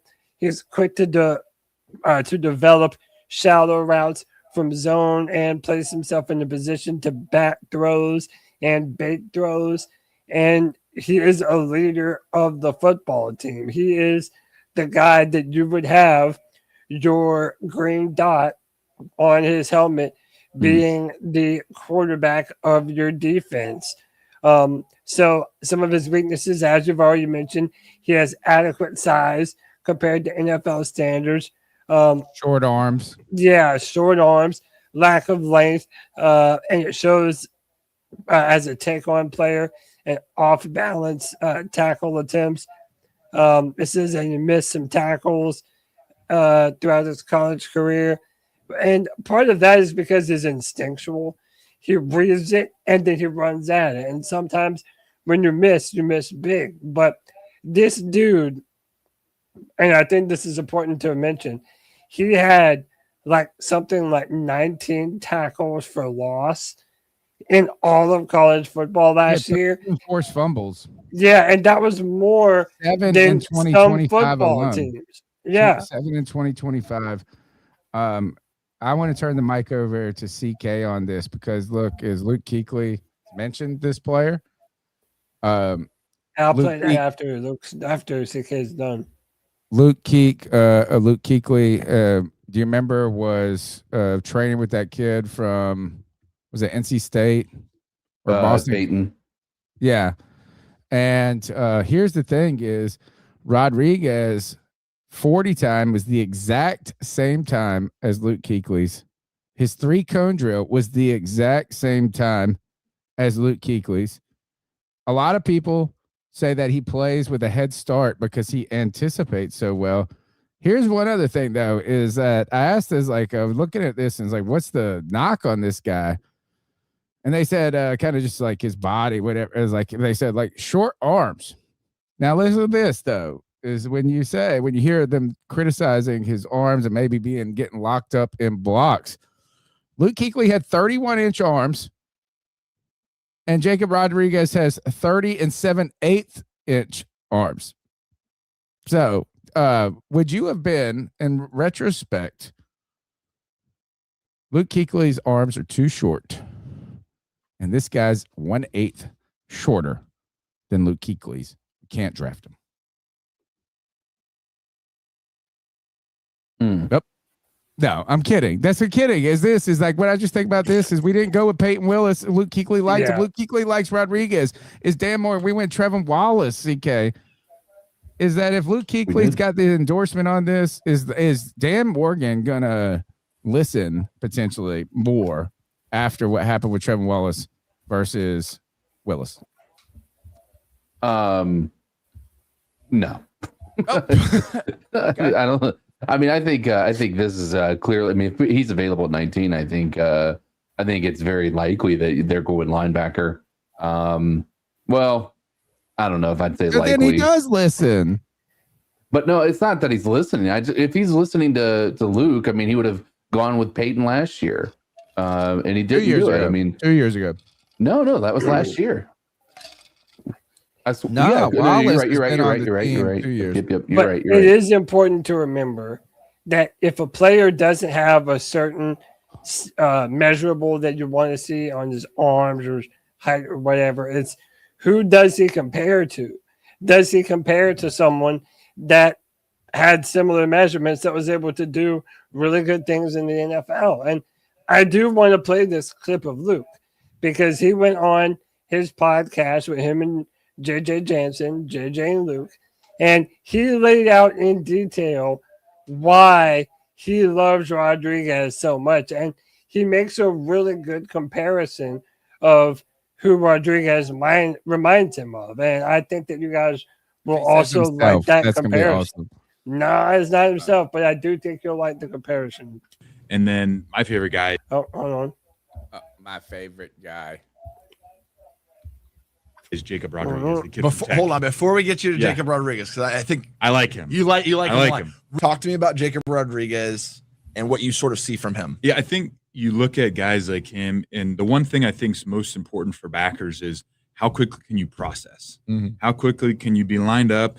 You see something happen and know exactly where you're going to go. And I think he's really good at that. Mm-hmm. I think he's a really good tackler, and his ball production has been phenomenal. I think 4 picks last year, had 7 forced fumbles.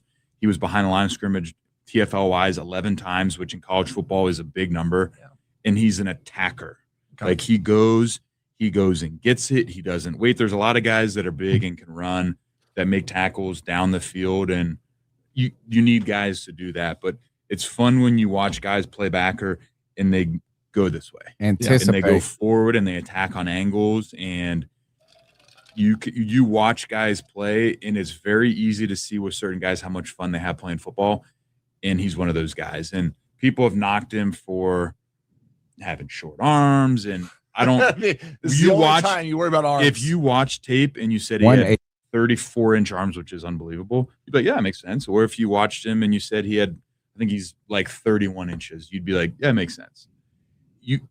When you look at all that stuff, it only comes around when the combine happens and they measure guys. Do you know how long your arms are? I'm short. What was yours? Like 31. 31. I don't know that anyone measured so my arms. I went and looked at this before we got on here, and size wise, okay, he's very similar to a guy that no longer plays in the NFC South, Levante David. Okay. Who I think is a Hall of Fame guy. Yeah. Played outside linebacker. Your draft class. Phenomenal. Stud, great dude, played there, won a Super Bowl, team captain, checked every box. Height, weight, speed. Rodriguez is actually a little bit faster. Levante's arms are 7/8 of an inch longer. You know how many times they said Levante David's arms are short in the 15 years, and the day after the draft, it doesn't matter anymore. That doesn't matter. Like all Levante David did was have a Hall of Fame career. It's 1,700 tackles. Like the arm thing is important, but it's been proven time and time again. Levante is a great example of like the football player plays the game. Sure. And I think Jacob Rodriguez is one of those guys that he just makes plays on the ball. And I saw Greg Olson, another great. They were talking about, but he was having a conversation about Baines. Is a Miami guy, Baines? Is that why they were talking about? Reuben Baines Jr. Yeah, Miami. So Olson, the U, he's talking about that, and he said like he was very similarly saying is like these are things that you think about when you're projecting players, but nobody's going to say he has short arms when you can't stop this guy, when you can't block him. Nobody's going to say this. I think it's interesting that Rodriguez, I like the comparison, like, because you don't want to compare him to you and like have this. Imagine if they got drafted and he was like, he like plays a lot like me. I mean, that would be a silly thing. Not silly, but it would create this just kind of odd dynamic in a sense. Levante David was 6'1", Jacob Rodriguez 6'1". Weight, Levante David 233, Rodriguez 235. Arm length, he was 31 3/4. So you're talking about a half-inch difference. He runs. Jacob Rodriguez ran a faster 40. He's got a 4.57 versus 4.65, and a vertical jump, bigger vertical jump. But the thing is that, like Luke's saying, Cody, is that these measurables, like you can get these guys that can do these combine drills and do great, but if it is the speed on the field sometimes isn't just about how fast you can run, but how fast you can play. And interesting prospect right there. You like to hear the great Luke Kuechly endorsing, or at least being interested in this player. And I think, to me, unlike CK, where he says it doesn't matter, I think that Trevin Wallace, that Willett, like Yeah, maybe Dan Morgan's like, I don't know. Maybe I should be thinking about what Luke Kuechly could help me think about. Well, he has in the past few years in a row. Him and Peyton Wilson had trained together, and they still didn't pick him. But I don't know. Wilson or Willis? Either way, I don't care. Yeah, Peyton Wilson. But okay. Kev wanted me to show this too. This is awesome. Yeah, Josh Rodriguez is following Jalen Phillips, Devin Lloyd, and the Carolina Panthers. What if the Panthers can get him on day 2? How about the Panthers trade up in day 2 rather than I wouldn't him mind at 19? seeing it. I wouldn't mind seeing it. I don't think that he will be there at 51. So you might have no choice. Why not? Why not? Get a guy. I wouldn't mind it. I mean, especially since him and Devin Lloyd, that would be nightmare fuel for a long time to come. CK, what do you think about this? I mean, I would love for this to pan out. I don't know if I think it's actually going to, just because I think historically we've been I've been let down by who I want to be in the draft, and I end up being fine with who we decide to go with most of the time. I think it's between him and Sadiq that's my favorite at 19. I'd be absolutely thrilled with this being the decision. Cody, let's go. Can we take a couple more calls real quick, and then we'll keep going through these? Yeah, let's do it. All right, let's go. I'm bumping up my boy Nick from Mass, who's driving from Massachusetts to my house right now. He's going to be at my house. Boy, for the draft party. I can't wait to celebrate the draft with my brother. Let's go to Nick from Mass. What's going on, guys? Cody, good to see your face again. Hope all is well, brother. Same to you, Appreciate Cody. you, man. Tony, I know you're doing great. I'm going to see you soon, honey. It's been a minute. Been running around like a chicken with my head cut off. Driving 95 down 95. I didn't get my Bojangles. I'm pretty upset. It's all good, though. I'll get it at some point on this trip. But we got the draft, gentlemen. And I don't know what we're doing. I'm excited for it. You guys brought up being okay with just about any position. And I'm right there with you with how we set up free agency and set ourselves up for the draft. I'm all for going just about anything. Now, I really don't want to see us go corner. We have Mike Jack. We have J.C. Horn. And that I feel like that would be detrimental to us long term. I feel like either J.C. or not Mike Jack. Is it Mike Jack? No.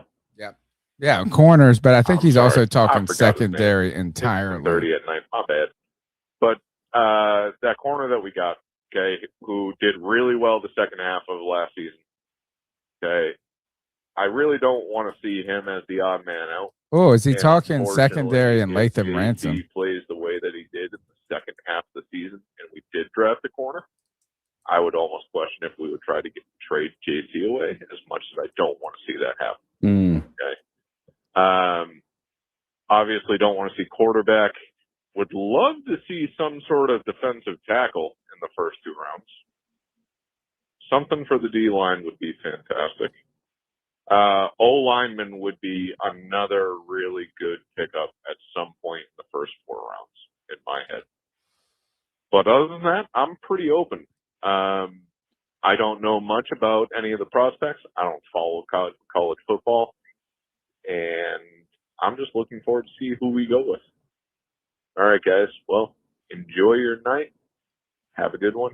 Keep pounding. Nick from Mass on a 13-hour drive. Well, maybe, 13 hours with the stops and the fueling up on the way to North Carolina to enjoy the draft here with the C3 crew. Guys, let's take John B. Jenkins' call, and then hopefully that'll give offensive linemen as a lot of the talk. Maybe Cody's got one of those in the hole for us. Let's go to John B. Jenkins. Yes, sir. With our alternative football update. Hey guys, it's John B. Jenkins calling in with your weekly alternative football league update. And boy, do I have a big update for you tonight. We have some big trades right before the NFL draft. There is a new arena league out and the return of the Spring King. That's right. Just to get this over with, we have a new arena league playing right now, the International Arena League. I didn't actually think this league would ever play, but they did play 4 of their games this weekend. This is a league that has 5 teams in the United States and 5 teams in Europe. They actually played a game between England and Scotland this weekend, and they played 3 games in the States. So we'll look for more of that action in future updates. In the NAL, the National Arena League, the Omaha Beef are still winless. So that's kind of a disgrace to that league right now. Damn. In the IFL, Felix and the Freight, featuring Dixie Wooten. That is my team, the Fishers Freight. They keep rolling. And then check out the New Mexico Chupacabras. This is an expansion. How can you not like the Chupacabras? The Chupacabra. Their uniforms, I don't know, they just look awesome. In the AF1, they continue to impress with their sharp visuals on YouTube. Watch the Kentucky Barrels games if you can. It's just a classic uniform combo, and their arena looks nice. Good broadcasters. Highly recommend. I think Malik Willis, I think is his last name, of Last Chance U, is the quarterback of the Michigan Arsenal, by the way. Another Malik Willis? In La Liga de Football Americano Profesional, the Caudillos handed our Osos de Monterrey their first loss of the season. So the Osos are 1-1. Now, to get to the big news that I wanted to talk to you about, there are some big pre-draft trades, and they are happening in the UFL, ladies and gentlemen. That is right, featuring our very own Matt Corral. Getting traded from the Birmingham Stallions. This is for cut. The Orlando Storm for Dorian Thompson Robinson, or DTR, if I'm saying this guy's name right. He played at UCLA, got drafted by the Browns. He's getting traded to the Birmingham Stallions to be their starting quarterback. Then we had Jason Bean, who was the quarterback of the Louisville Kings, getting traded to the DC Defenders. And then the most important one of all, the Spring King himself, Luis Perez, has been traded to the Battlehawks. Watch this guy. He is spring football in a nutshell. That is all I've got for you tonight. This has been John B. Jenkins. Keep pounding Carolina Panthers. Keep pounding Panthers Varshaw. Go Fish. Keep pounding C3 Panthers Podcast. This has been John B. Jenkins. Love you. Go Chupacabras. John B. Go Fish. Cody, your comments on Matt Corral trade, and then straight to the growl that makes him howl. Yeah, dude, I saw some highlights from Matt with the Stallions, but then I also saw him throw up some pretty egregious interceptions too. So, hey, man, I always pull for Matt Corral. He's the perpetual underdog out there, and I just hope he can find some level of sustained success. I like how these guys are still making a living playing football somehow, or at least making some money, probably making more money than us until those leagues go bankrupt. Let's go to the growl that makes them howl. Hey, guys, it's the growl that makes them howl, a.k.a. Joey the Blind Panther. Man, I'm so glad to hear Cody's beautiful voice. Cody, I miss you, bro.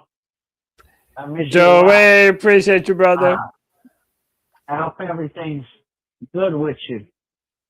And about the draft.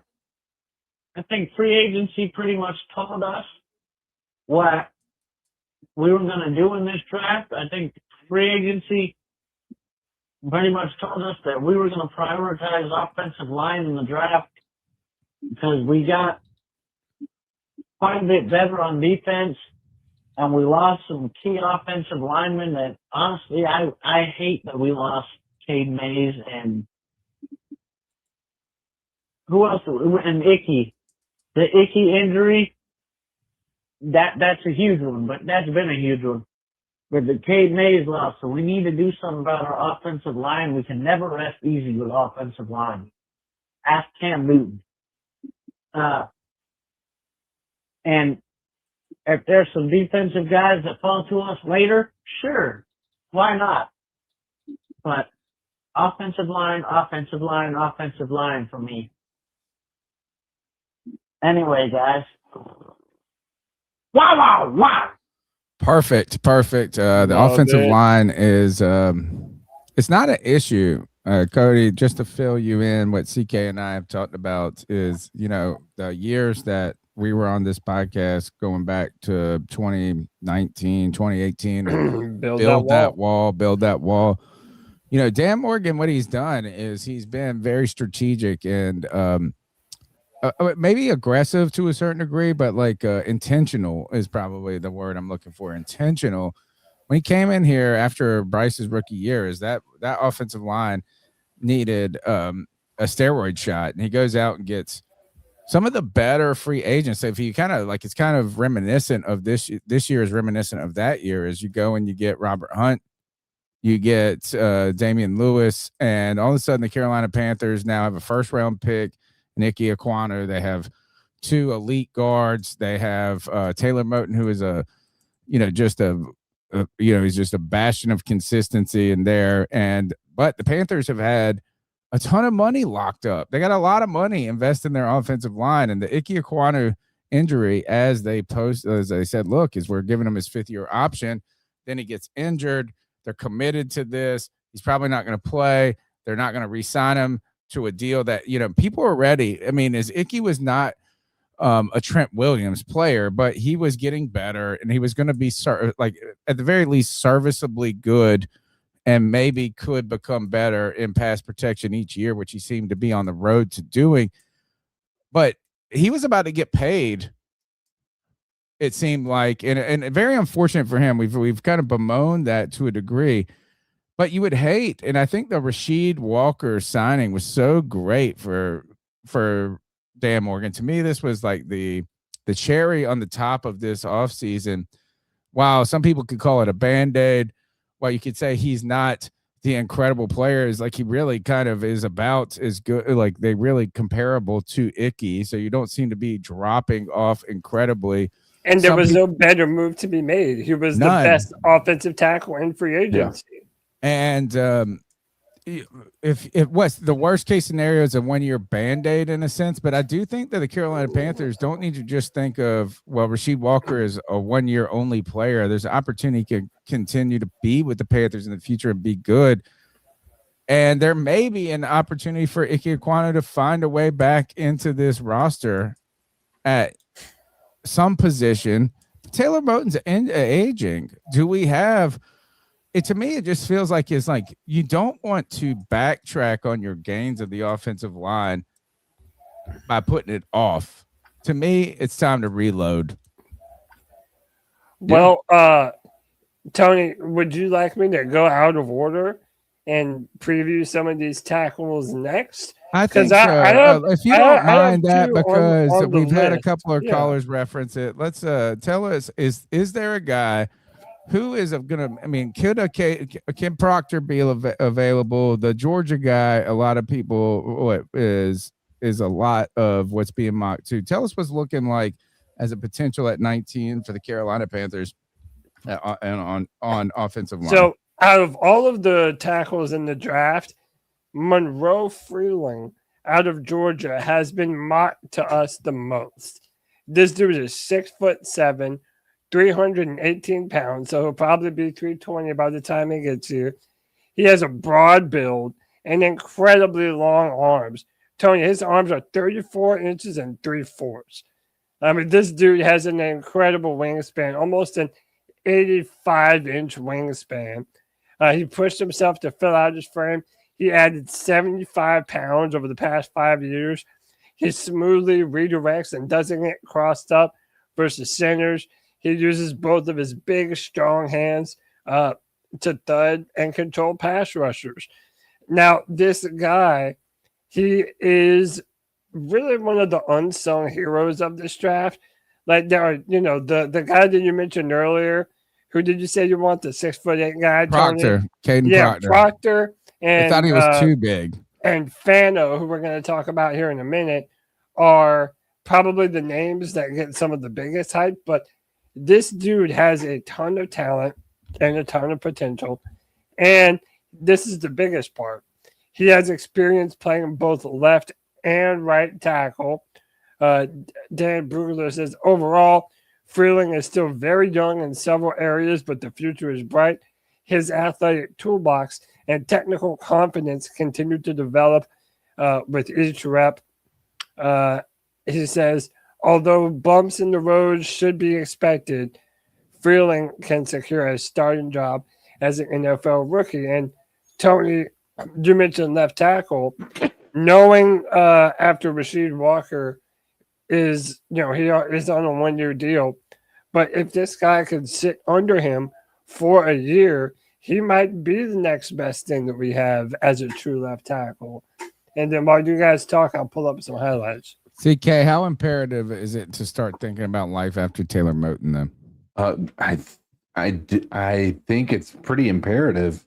But I think it also isn't like, I don't think it needs to be a round one imperative. I think it's, we can get a guy in the second and third and make it a very clear priority to, right. We're not in an urgency mode. Right. I mean, we kind of are, and we kind of, to me, CK, I guess the way I think of it is we want to be ahead of being in that DEFCON. Is DEFCON 5 actually higher than 1? I don't know, whatever it is. Whatever the worst DEFCON is. Yeah, I think DEFCON 5 is like, I thought it was like it's like a fan. reverse thing anyway. Either way, is I don't want to be like scrambling to get this to where it's like, oh, well, Moton is done, he's hurt, or this and that, and like we have to ruin the season. I'd rather have a guy where we invest. Maybe, I think, CK, I mean, you bring up a good point, is that doesn't have to be a number 19 pick.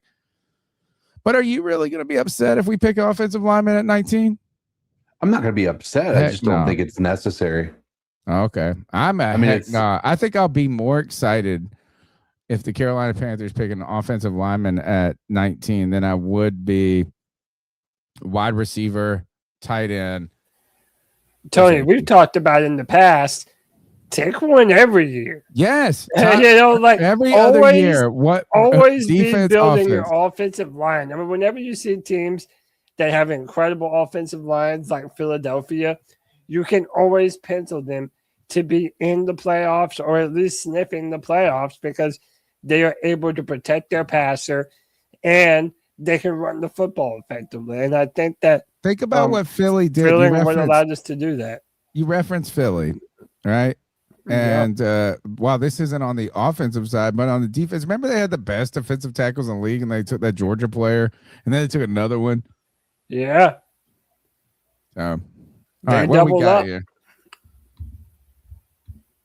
Show us what we're looking at. Okay, this is a cut up of Freeling's film. I mean, he's played. This is him at left. Look how he just puts homeboy in the ground, dude. He has very long arms, and again, we talked about this a lot in regards to Brady Christensen, who notoriously had the T-Rex arms.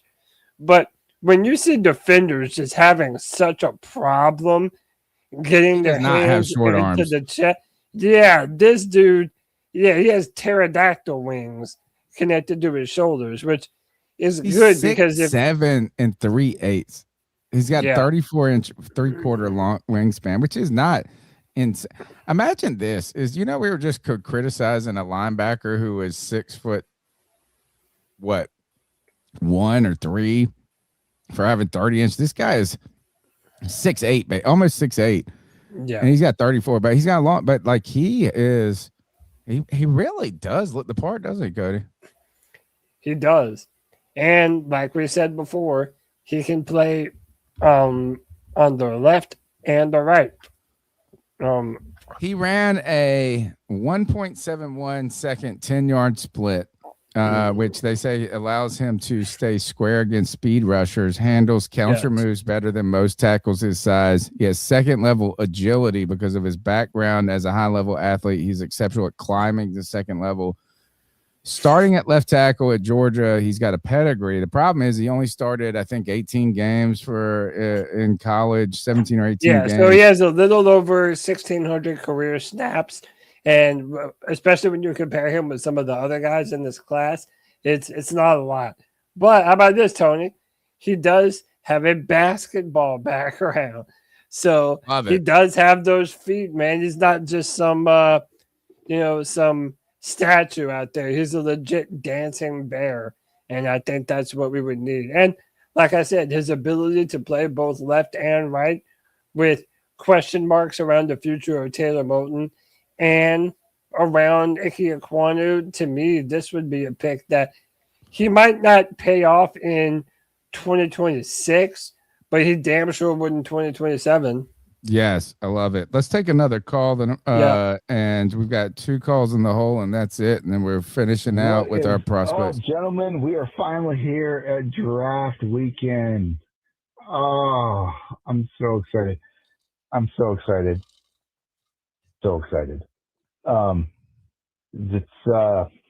C3 Tater out here in Idaho. Greetings from beautiful Idaho.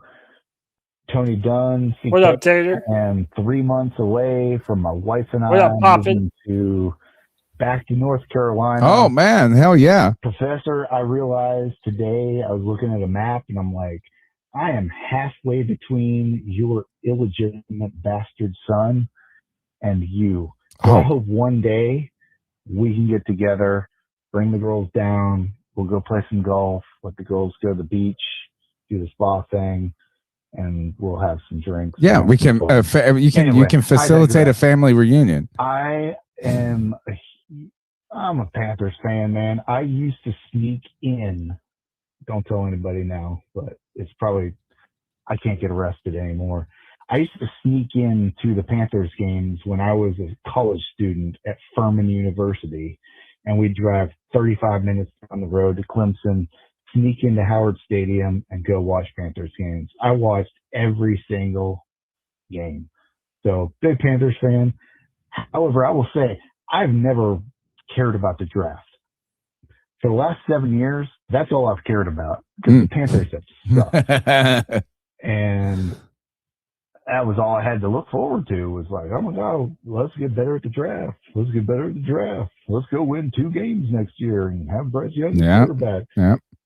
This is the first year now that, like, last 7 years following the draft, I am actually excited about the draft. Because it's not dismal. Dan Morgantillis decide to pick a quarterback in the first round, I believe that was a good choice all of a sudden. So I wanted to ask you guys, we've been looking at all these mock drafts.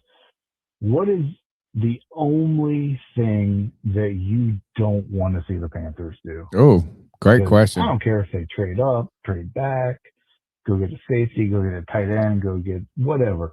But is there one thing that you guys are looking at saying, oh, they can't do that?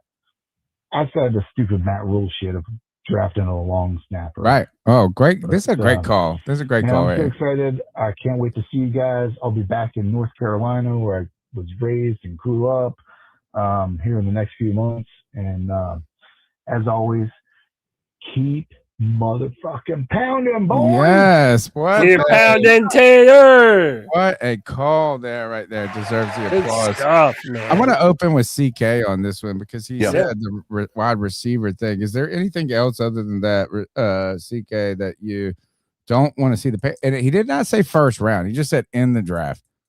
Because I have something on my mind too. In the draft, something that we shouldn't pick. I mean, obviously the easy low hanging fruit are going to be wide receiver, quarterback, kicker, punter. You mean early? I mean, not wide receiver in general, but a wide receiver early, or yeah. Well, I mean, yeah, exactly. Kicker or punter, drafting them at any point seems, unnecessary. Oh man, what else would be mine? Mine CK is I don't want us to pick a mid or late round quarterback. Yeah, I have disagree. And this is unpopular position that maybe for a lot of people, Cody, we talked about in the last, I think it was the last podcast, is that I think I went on Pirate Radio and we went like 5th round picks and beyond, or fourth, fifth, like 5th round picks and beyond that have done anything in the history. And like my buddy Clip read off like everybody that they've done since 2010 since Cam Newton's season or something. It was like this is like maybe it was AJ. You got AJ Klein in the 5th. You got another linebacker. Who was the other linebacker the white linebacker that was Klein that went like Klein that also I think both of them played for the Bills at some point. Who was that other? Yeah, the other white boy linebacker that who was not terrible. Oh gosh, it was not terrible. Look, I mean, they brought up. He said you're gonna love this one, Cameron Artis-Payne, but really is that. Oh yeah, that was your favorite. 5th and beyond is Ben Wickery was a 5th, stuff like this. And I felt like there was a couple of these guys I loved. It wasn't Paul Polsani, it was somebody else. Paul Lesney. It was somebody else other than that. But I'm kind of at the point that it's like I don't really care. I mean, I won't say care about these players, but to me there's nothing thrilling about a 6th and 7th round pick, number 1. 5th round pick, maybe you can make an argument you're gonna find somebody. I don't want a quarterback. You're like, oh, we're picking this developmental quarterback in the we signed Will Grier, right? Remember, what is he, the 3rd? Then you have these other guys. I don't want none of that. I don't want no 4th round, 5th round quarterback. You mean David Mayo? Yes, Mayo. David Mayo. Yeah. Well done. David Mayo. Even them, they're not quarterback. At least they were positioned. Those poor guys were asked to do a lot on these teams that they shouldn't have. You should not try to be having a 5th round pick, like counting on them in the linebacker group in the first 2 years, whatever. Screw that. I don't want a backup quarterback drafted, CK and Cody. That's my answer. I hear you. That's why I'm okay with Will Grier. Yeah, that's why I'm okay with Will Grier instead of drafting one. The Panthers want to have 3 quarterbacks going into training camp. I get that. I'm going to be real, and I'm getting ready to show a couple here. But what's your answer? Don't do it. I don't really love the wide receivers in this draft. Okay. All right. I think that there are some good ones, but again, there are none that's like, oh, this guy is an instant impact player for the Panthers. And frankly, I don't know that they would be better than Jalen Coker or John Mechie, who we forget about that the Panthers signed to a 1-year deal, who also had some experience with Bryce at Alabama. Mendoza's number 1 wide receiver is in this draft, who I'll show you here in a second. But overall, I just really don't love these wide receivers. If we drafted one, I'd be okay with it. And I guess I would understand the mindset behind giving Bryce as many weapons as possible. But I would not be crazy excited over a wide receiver just because I don't think it's a very deep wide receiver class, and I don't really love the ones at the top. Okay. Wow. I like that. Mm-hmm. Who we got next in the player profile? We got 2 more. We got a John B. But let's go through some. Let's start. Continue with the show. How about this? Instead of doing the slides, you want me to just sort of run through?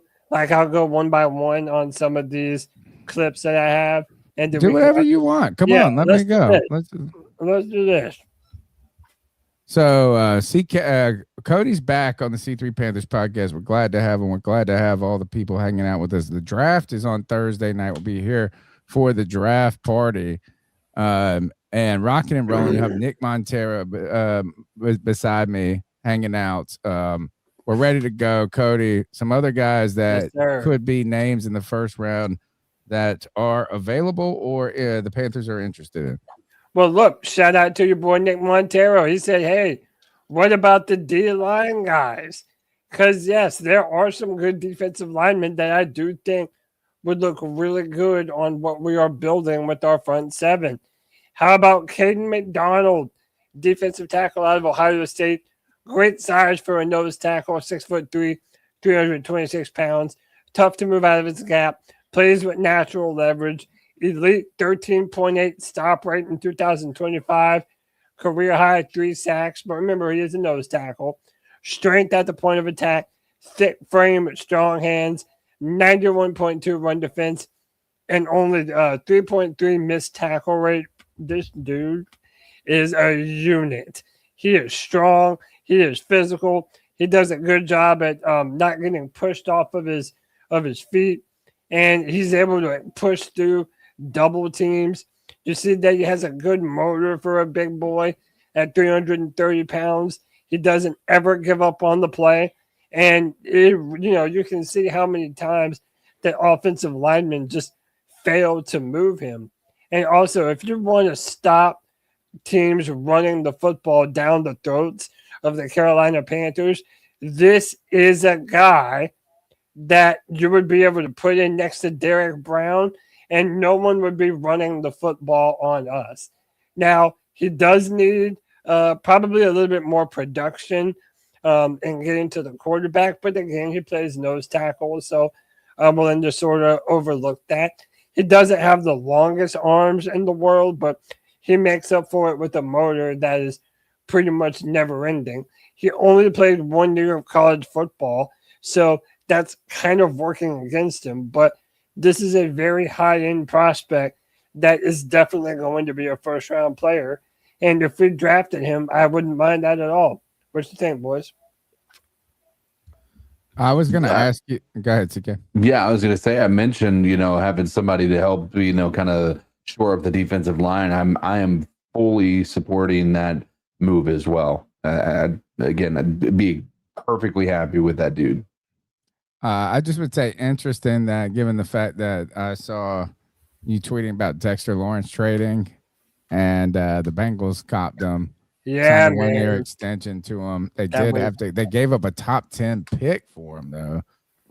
The Giants have 2 top 10 picks now, but the point that I guess I'm getting to with that is not to talk about the Dexter Lawrence trade, but that the idea that fortifying that center defensive front is something that you were interested in. But I'm not giving up on Bobby Brown III and Wharton, man. As Wharton was playing injured throughout last year, I think we get some value out of those guys. I don't think it's required. I don't think 19 is the right way to go here at defensive tackle.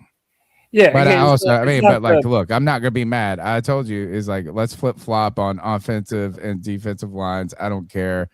Every year, top 3 rounds. And by the way, shout out to Poppin. He says Peter Woods is my pick. Dude, I would love Peter Woods, but I've done this too many times before. We do not draft Clemson players. So I didn't put a damn one of them on this list, even though there were 3 of them that would look awesome in a Panthers uniform. That would be worth the pick. But I didn't do it. But Tony, I will top off this particular player with this. You know that I have said before that in the NFL, I believe that interior pass rush is the premier pass rush. It's the new premium. Yes, you need to be able to destroy the pocket of the opposing offensive line up the middle, because a lot of these quarterbacks are mobile. They can make plays on the run, but their accuracy dips tremendously when you have to make them move outside of the pocket. So this is why you take someone like Derek Brown, put another monster next to him, and I think that would be just what the doctor ordered. I would absolutely love it. All right, what we got next? Next up. So I know I said that I didn't love the receivers in this draft, but there's a bunch of fans who really want the Panthers to draft another weapon for Bryce Young. And I wanted to look at some of the guys that would be in range for us to do that. So the number 1 overall pick in this year's draft is going to be Fernando Mendoza. And Fernando Mendoza had a number 1 option of Omar Cooper. Omar Cooper forced a missed tackle on 39% of his receptions, which was the number 1 in all wide receivers in his class. 19% of catches scored a touchdown. That's number 2 in his class. 5th best run blocking grade which I do think we value highly. 7.2 yards after the catch per reception. That's 8th in the class. And 22 career touchdowns. Omar Cooper, this is the play that he's known for. Getting his foot down in the back of the end zone to win the game. That was probably the highlight of his career. Yards after the catch, fast enough to run away from dudes. He's not the tallest wide receiver, but he's built very, very strong. He's hard to bring down. He has good skills with the ball in his hand, and he has the potential, in my opinion, to be a dynamite number 2 in this offense for the Carolina Panthers next to T-Mac. He's versatile. You can line him up all over the line of scrimmage. You can put him in X, Y, or put him in the slot, and he really doesn't drop the ball a lot at all.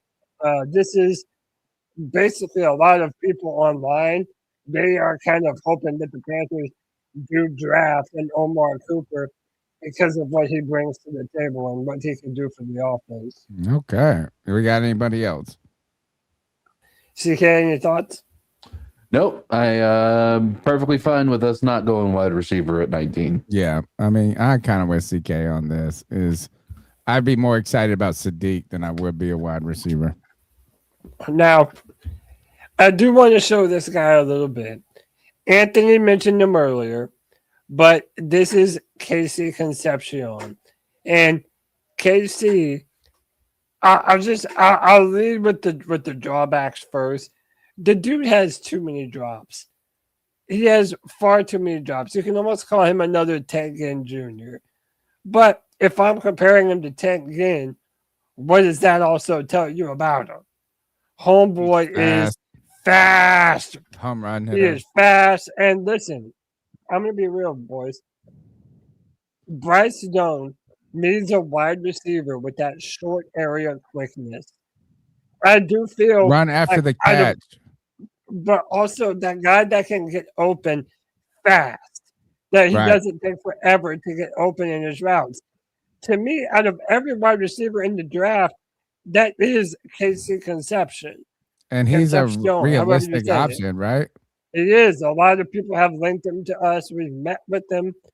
He could be a round 2 prospect too. Yeah, there is potential for that as well. And I wouldn't mind him in round 2. But part of why Bryce Young was able to thrive at Alabama was because he did have those dudes that could help him basically get early open and fast. And Bryce would know before he even threw the ball that his guy would be open and where he anticipated him to be in that route. And I think that KC is the wide receiver for that job more so than probably any other wide receiver in this draft. And the Panthers do like him, and we have him a bunch of different times. All right. That's it. I like that. I mean, we've seen that name floated around, but I've also seen that a lot of people think he's kind of a back end one, could be in a second round, maybe an option. I mean, you're looking at a couple of players that are, gosh, is like picking them at 19 feels a little high for the Rodriguez or the Concepcion. Like, I mean, but like at one point, maybe you get a guy, one of these guys that you love in the second round. Also, what do you see him doing right here? Oh, punt return. Punt returns. Look at I feel that. like it's been forever since we've had a legit return. He's got a football. He got NFL body though. Yeah, that's what I'm saying. We had Trevor Etienne returning punts and kicks last year, and I don't think he was fine until the sustainable face formula. thing. Until it hit him in the face, he was fine. Yeah, but let's get a wide receiver to do it instead of a running back, huh? Okay, all right. And I mean, look, I'm not in love with anybody yet. I mean, I'll be in love with them when they are on our team. Who we got next? Oscar Delp. A lot of people have him as their number 2 tight end going into this year as well. He is Not a 19, right? We've met with him in some mock drafts. Have had him going in the first round. So Don't love it. He is a big physical tight end. He's a blocker, So you see, they put him on the line of scrimmage, and he will go downfield and make plays. He has good hands, and they don't mind using him as a blocker as well. Oscar Delp is someone that, if not 19, I would really love it if he could fall to pick 51. And I think he would be a great addition to our team. It's possible. Absolutely. I think there's a drop off after Sadiq. Like, I think there's a lot of good tight ends in this draft, but I don't think they're first round prospects. Let's finish it out. Who we got next? This is our last player, boys. And so we talked a little bit about Freeling a little bit earlier. Boys, my prospect, if we were to take an offensive lineman in this draft, it's Spencer Fano, a.k.a. Penei Sewell Jr. This dude plays right tackle. He's got a flowing head of hair. He is Samoan. So he has that Pacific Islander thing going, him and T-Mac. And the dude is just strong. He's mean. He finishes players into the dirt. I mean, look, the dude is just aggressive. No one is able to outmuscle him. No one is able to push him off of the ball. He is a physically dominant offensive lineman. He has good feet. He moves well. No one ever beats him to the back foot. Now, he is the opposite of Freeling, though. If Freeling has these long arms, then they say that Spencer Fano's arms are a little bit on the shorter side. Is he strong, though? Incredibly strong. Okay. You will never see anyone bulldoze him. As long as he's strong. As long as he's strong, right? I think that's a big deal. And by the way, is he going to be there, though, at 19? Well, so this is the thing. It depends on how the board falls. One of these guys, I believe it was Adam Schefter, was saying that he believes the Panthers could be a team to move up in the draft for an offensive tackle. I'm not sure how much I believe that, but if we did, it might be for a guy like Spencer Fano, who would easily be the heir apparent to Taylor Moton. And I think that we would love to have him. Tony, I'm being real. If I had to pick between Freeling and Fano, I'm picking Fano. Okay. Fano I just is looked at those clips and I just felt like Freeland looked better. I mean, not better, but like just eye test for me. Well, he was also Freeling was playing against more premier competition, playing in the SEC, but Fano is just he's a dude. He is an absolute dude. And a great head of hair, mind you. Right. That's always a plus. Here we've got two calls left to rock through, and I think we're at the end of the show to the ice we can go down here. Let's go to Nick again. There's more positions I don't want to see us draft. I don't want to see us touch a running back at all this draft. Okay, we gotta lie in what we got. We already have Jonathan Brooks, Chuba Jonathan Hubbard. Brooks, baby, star. I'm not sure if Blackshear's still on the team or not, but we have ETN, and we got that guy coming from Green Bay there, Jones. I think it is. Dylan. I don't want to see us touch running back. I don't want to see us. I'd love a safety. That would be the other big defensive pickup that I would like to see, is either some sort of defensive tackle or safety or both. I'd even be okay with spending the first 2 or 3. I'd be okay with spending the first 2 picks on defense. I wouldn't go 3. We need help on the offense, and we spent a lot of money in free agency on the defense. So we kind of need to help the offense in the draft. We also need to think about where we need to get young and where we need to get cheap contracts. And the defense is definitely a good spot to get cheap. We have a we picked up a lot of money this year on the defense. And yes, we're spending a lot of money on the offense too, which I like this. more Get towards cheap. some sort of Get ready for the line. next level phase. But other than that, I'm relatively cool. Don't want to see a corner. Don't want to see a running back. Would love a tight end, especially one that can block. And I And stand catch. by it. One of the thing that I wish this team could have been able to pull off was getting Kenny Gainwell because of how much of a relief option he was for Aaron Rodgers last year. We need somebody like that on this roster, whether it's a tight end or one of the running backs to step up. We need somebody who can block, but then also catch and be a nice relief option for Bryce. Like it. So don't sleep on Jonathan now I'm Brooks, wrapped up. folks. Hope you guys have a great night. Keep out. Don't sleep on Jonathan Brooks, man. It's going to be a star. Going to be a star. I believe in you, Jonathan Brooks. One last call, John B. Him and James. Chuba were training Jenkins together calling back recently. in with a little UFL add-on to my update from earlier. But Ted Ginn Jr. got his first as a head coach. And at the end of the game, I was watching it, and he got his first Gatorade bath. And I don't know if you guys know who Ted Ginn's dad is, but he is probably more popular than Ted Ginn Jr. himself. Oh, and is a famous, I think high school football coach. And so Ted Ginn Jr. is definitely a coach's son, and they were interviewing him after the game, and he was beaming, man. He was like, "Man, I got my first Gatorade bath. It's really special, And as somebody who followed in my dad's footsteps, it was kind of a cool moment to see on TV. So congratulations to Ted Ginn Jr. Got his DUI last week and got his first victory this week. Oh, he is officially a head coach. So throw a little. That's all I had for you. Anyway, Caught hey, a Will stray. Grier's back on the team. Isn't that crazy? Yeah, it is.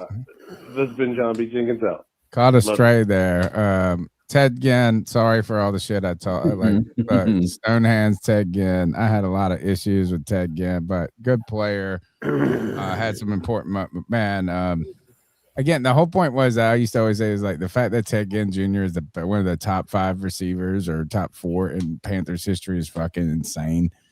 All right. We've gone through the picks. We've talked about the additions. We've talked about some of the strategy. We've talked about this. Thursday night, we'll be here hanging out, watching the NFL draft, partying together like we do every year. We want you guys to be a part of it. We want you guys calling in and commentating. If you got friends that are fans of other teams, get them to call in and prior to pick 19 and talk about their draft picks. Let's do that. Let's lock arms with other fan bases and build that conversation. Cody Lack is back, and it's been a pleasure seeing your face and hearing your voice. Thank you, and being man. part of the show. We got one last segment to rock on the longest running Panthers podcast. That's the ice up segment where we tell someone to ice up, toughen up, get it together. Let's ice some fools up.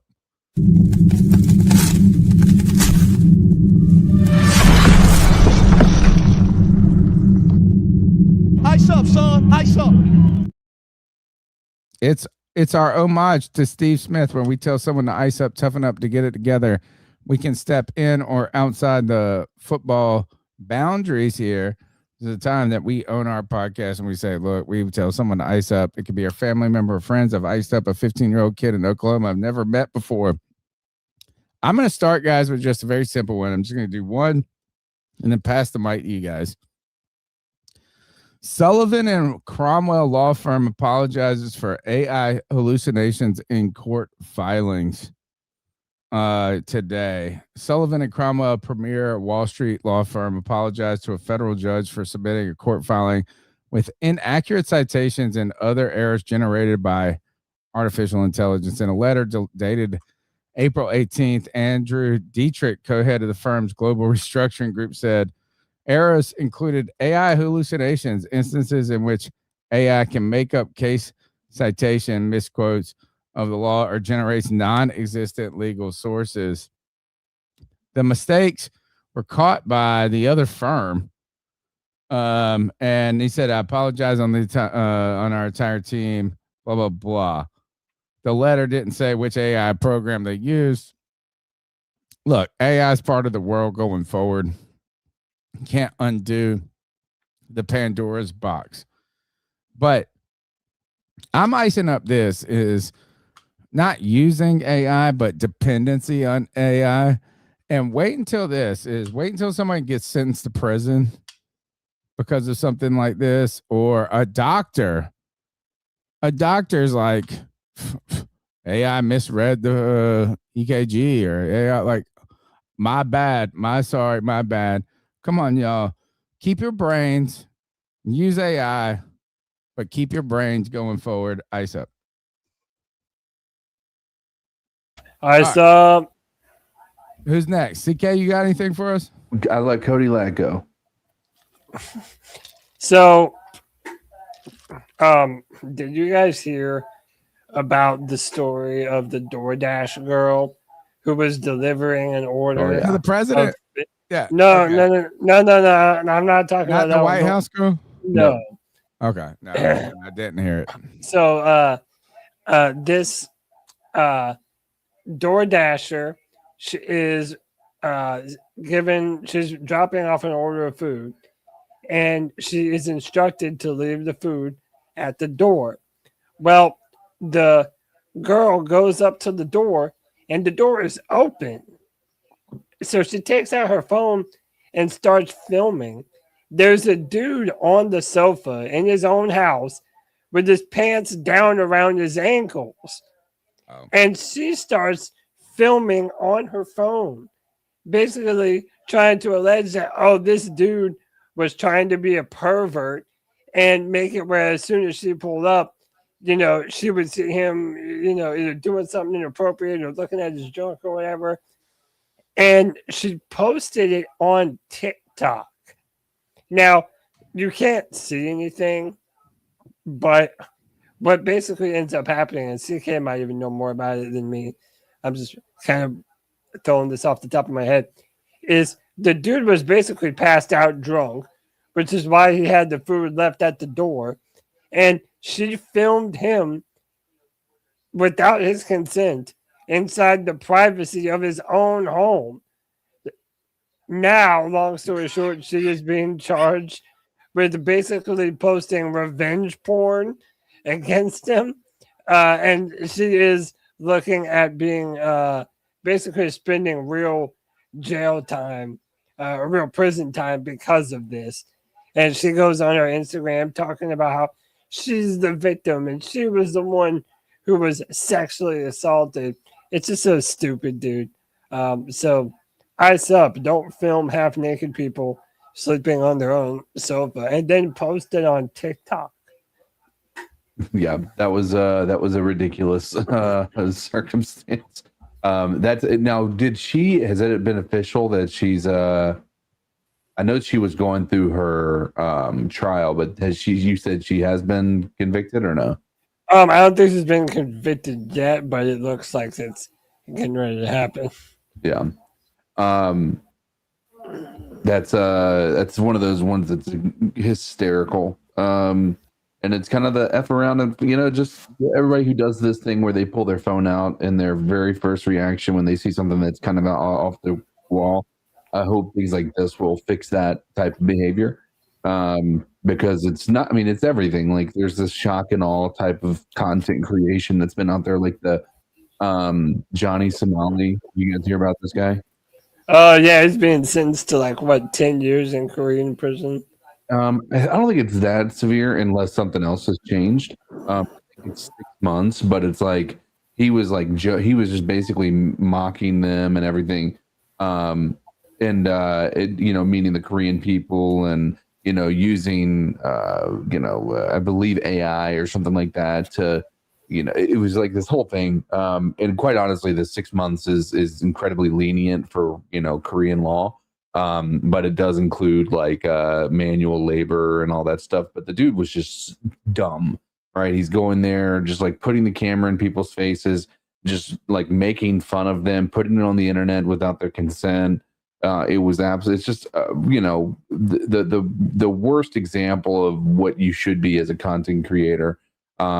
But in the opposite of that, I'll put the, kind of a content creator that I think is wild, and that is Nick Shirley.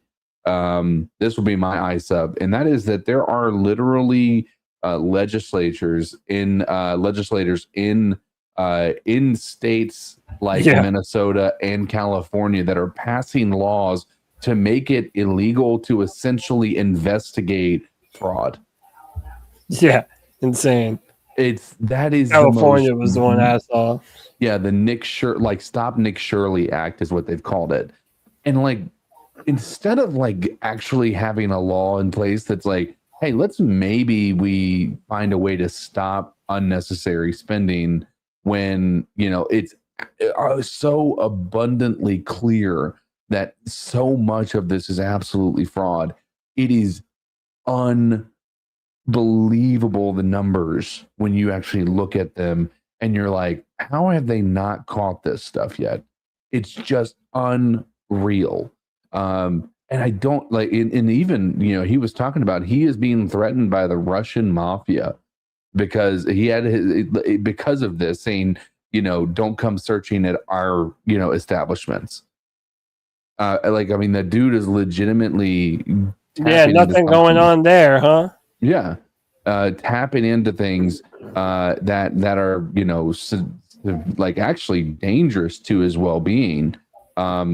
And while he may lean right, I don't think that the approach that we should be is that he leans right. Let's just go ahead and assume that everything he's saying is a lie.